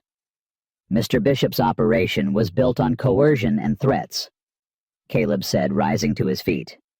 Ask any rancher in this room how they came to sell their rights. Ask them about midnight fires and poisoned wells and pressure tactics that would shame a back-alley thug. Those are serious accusations, one of the railroad men said. They're serious truths. Bishop's face reddened. Monroe's a bitter man with a grudge. His ranch had a fire last month, and he's been blaming me without a shred of evidence. The evidence is standing in this room. Caleb swept his arm toward the coalition. Every single one of these men has a story about your methods, Bishop. Every single one has been threatened, pressured, or attacked. Stories aren't evidence. Then what about this? Sheriff Walter Price stepped through the back door, his face set with determination that surprised everyone in the room. I've spent the last 3 weeks investigating the fire at Monroe's ranch, the sheriff said, and the fires at 2 other properties before that, and the incidents of cattle poisoning that plagued this valley last year. Bishop went pale. What are you saying? I'm saying I found evidence. Witnesses who were too afraid to talk before, but decided to come forward. Payment records from your accounts to men known for doing dirty work. A pattern of criminal activity that goes back years. The room erupted. Bishop's lawyers huddled frantically. The railroad representatives exchanged significant looks. And Caleb stood in the middle of it all, vindicated, but not triumphant. Mr. Bishop, the lead railroad representative said, his voice cutting through the chaos. We'll need to postpone any agreements until these matters are resolved. If the allegations prove true, we'll be taking our business to the coalition. This is outrageous. I've invested years in this. You've invested in intimidation and violence, Mr. Bishop. That's not the kind of partner the railroad is looking for. Bishop turned to Caleb, his face twisted with rage. You think you've won. You think this is over. I think you're done, Bishop, one way or another. For a moment, Sarah thought Bishop might attack. His hands were shaking, his whole body coiled with fury. Then he seemed to deflate, age settling over him like a sudden weight. You have no idea what you've destroyed, he said quietly. I was building something that would have lasted. You were destroying things, Caleb replied. That's not the same. Bishop turned and walked out, his entourage following in confused disarray. The door closed behind them with a finality that echoed through the silent room. Then Pete Lawson started clapping. Slowly at first, then faster. Others joined in. The coalition ranchers, the townspeople who'd gathered to watch, even the railroad representatives, offered dignified applause. Mr. Monroe, the lead representative said, extending his hand. I think we have a lot to discuss. The weeks that followed were a whirlwind of negotiations, agreements, and new beginnings. The railroad deal was signed, fair terms for all the coalition members. Bishop was arrested on multiple charges, his empire crumbling faster than he'd built it. And on a crisp morning in early March, with the first hints of spring softening the snow, Caleb Monroe married Sarah Jenkins in the small church in Silver Creek. The ceremony was simple. No elaborate decorations, no expensive dress. Just 2 people who'd found each other against all odds, surrounded by the community that had helped them survive. Jacob stood as Caleb's witness, his young face solemn with the weight of the moment. Lily scattered flower petals she'd been saving since fall dried, but still beautiful. Do you, Caleb Monroe, take this woman to be your wife? I do. His voice was steady, certain. A man who'd spent 10 years running from commitment, finally standing still. Do you, Sarah Jenkins, take this man to be your husband? I do.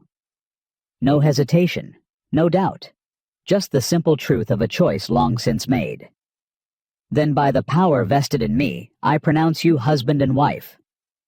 Caleb kissed her, and the church erupted in cheers. Martha Thornton was crying. Pete Lawson was grinning. Even Sheriff Price, standing awkwardly in the back, managed to smile, but it was Jacob who said what everyone was thinking. Finally, he murmured, just loud enough for Sarah to hear. Finally, we're home.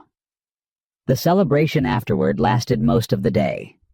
Food appeared from every kitchen in Silver Creek. Someone produced a fiddle, and despite the lingering winter cold, people danced in the street. Sarah watched it all from Caleb's side, her hand in his, her heart fuller than she'd thought possible. "Regrets?" he asked. "None. Only that I waited so long, that I wasted so many years being afraid." "You weren't wasting them. You were preparing, building something worth protecting, becoming someone worth loving." Pretty words. True words. He pulled her closer, and she leaned into him, feeling the solid warmth of him, the permanence that had seemed impossible 6 months ago. "What happens now?" she asked. "Now we live. Properly. Together. We raise those children and work that land and grow old, watching everything we've built flourish." "That sounds wonderful. It sounds terrifying, in the best possible way." Lily appeared at their side, tugging at Sarah's new dress. "Mama? Papa, can we go home now? The chickens will be worried." "Papa." The word hit Caleb visibly a blow that left him breathless. "Did she just—" "She's been practicing for weeks," Sarah admitted. "Wanted to surprise you." "Is it okay?" Lily asked, suddenly uncertain. "Jacob said it might be too soon, but I wanted—" Caleb knelt down and pulled her into his arms. "It's perfect. You're perfect. Everything about today is perfect. Even the part where Jacob dropped the ring. Especially that part." Jacob appeared, his face flushed with embarrassment. "I didn't drop it. It slipped. There's a difference." "Come here," Caleb said, extending an arm to include the boy in the embrace. "Both of you. This is what I want to remember. This moment. This family." Sarah watched them, her husband and her children, tangled together in an embrace that contained everything she'd ever wanted, everything she'd traveled 1,000 miles to find. The ride home was quiet, peaceful. The winter landscape stretched around them, still white but softening, the first hints of mud showing through where the sun had been strong. "Spring's coming," Jacob observed. "It is. Will we plant a garden this year, a real one?" "The biggest garden in the valley," Caleb promised. "Vegetables, flowers, whatever your mother wants."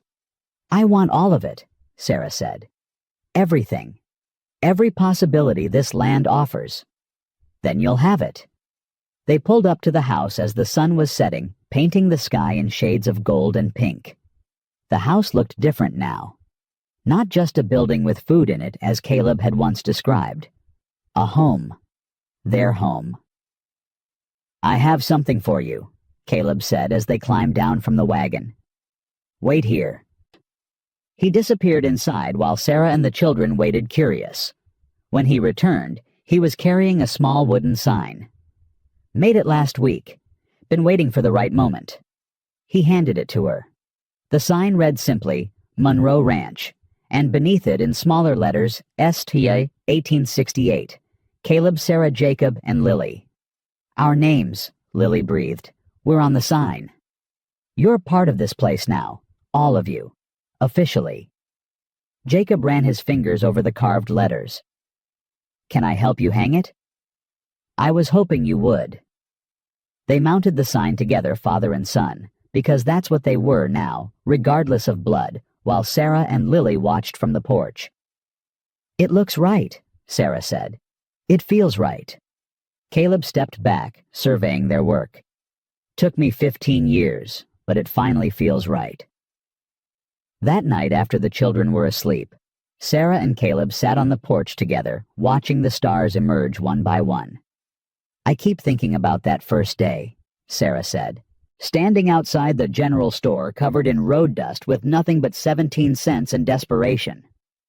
You scared me to death." "I meant to." He laughed.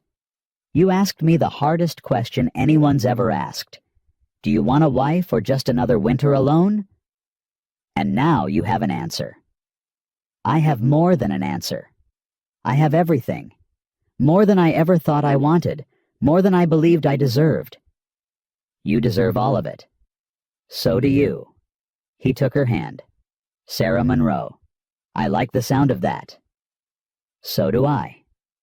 They sat in comfortable silence, the kind that comes from knowing someone so well that words become optional. "What do you think would have happened?" Sarah asked eventually. "If I hadn't come, I try not to think about it. Tell me anyway." Caleb was quiet for a moment. "I'd have survived. That's what I do. I survive. But surviving isn't living. It took you to teach me the difference. And now I'm living. Really living for the first time in longer than I can remember. Waking up with purpose. Going to sleep with gratitude. Finding joy in small things because I have someone to share them with. That's all I ever wanted, someone to share things with. Well, you've got that now. 3 someones if you count the children. I count everything, every blessing, every moment, every ordinary day that used to feel impossible." Spring arrived slowly then, all at once. The snow melted. The creek swelled with runoff. The land turned from white to brown, to the first tentative green of new growth, and the Monroe family grew with it. Sarah planted her garden bigger than anything she'd imagined. Jacob worked the ranch alongside Caleb, learning everything about the land that would someday be his to steward. Lily's chickens multiplied Adelaide's eggs, hatching into a brood of fluffy chicks that followed the girl around like devoted subjects. The railroad came as promised, bringing change to Silver Creek. But it was change the valley controlled, negotiated on their terms, benefiting all instead of enriching one. On the first truly warm day of spring, Caleb took Sarah to the spot where they'd had their first real conversation. The creek was higher now, the cottonwoods budding with new leaves. "I thought I was doing you a favor," he said, "taking in a desperate widow and her children out of practical need. And now I know you were the one doing me a favor, saving me from a life I'd convinced myself was enough when it was barely anything at all. We saved each other." "Yeah." He pulled her close. "I suppose we did."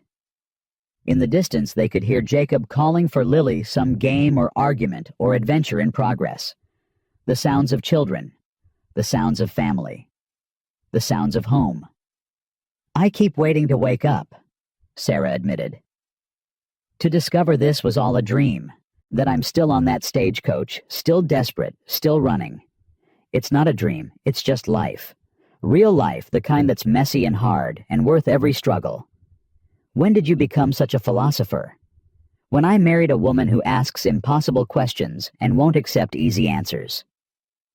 She laughed and kissed him there by the creek where everything had started.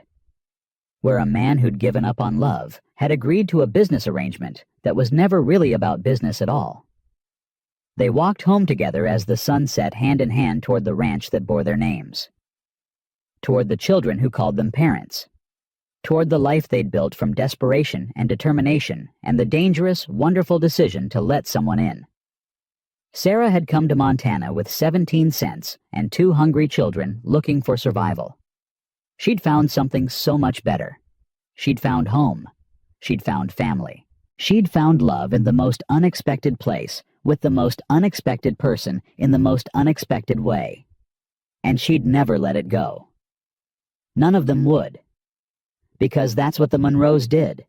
They built things. They protected things. They loved fiercely and fought harder and never ever gave up on each other. The sign at the entrance said it all. Monroe Ranch. Caleb, Sarah, Jacob, and Lily. 4 names. 1 family. Forever home.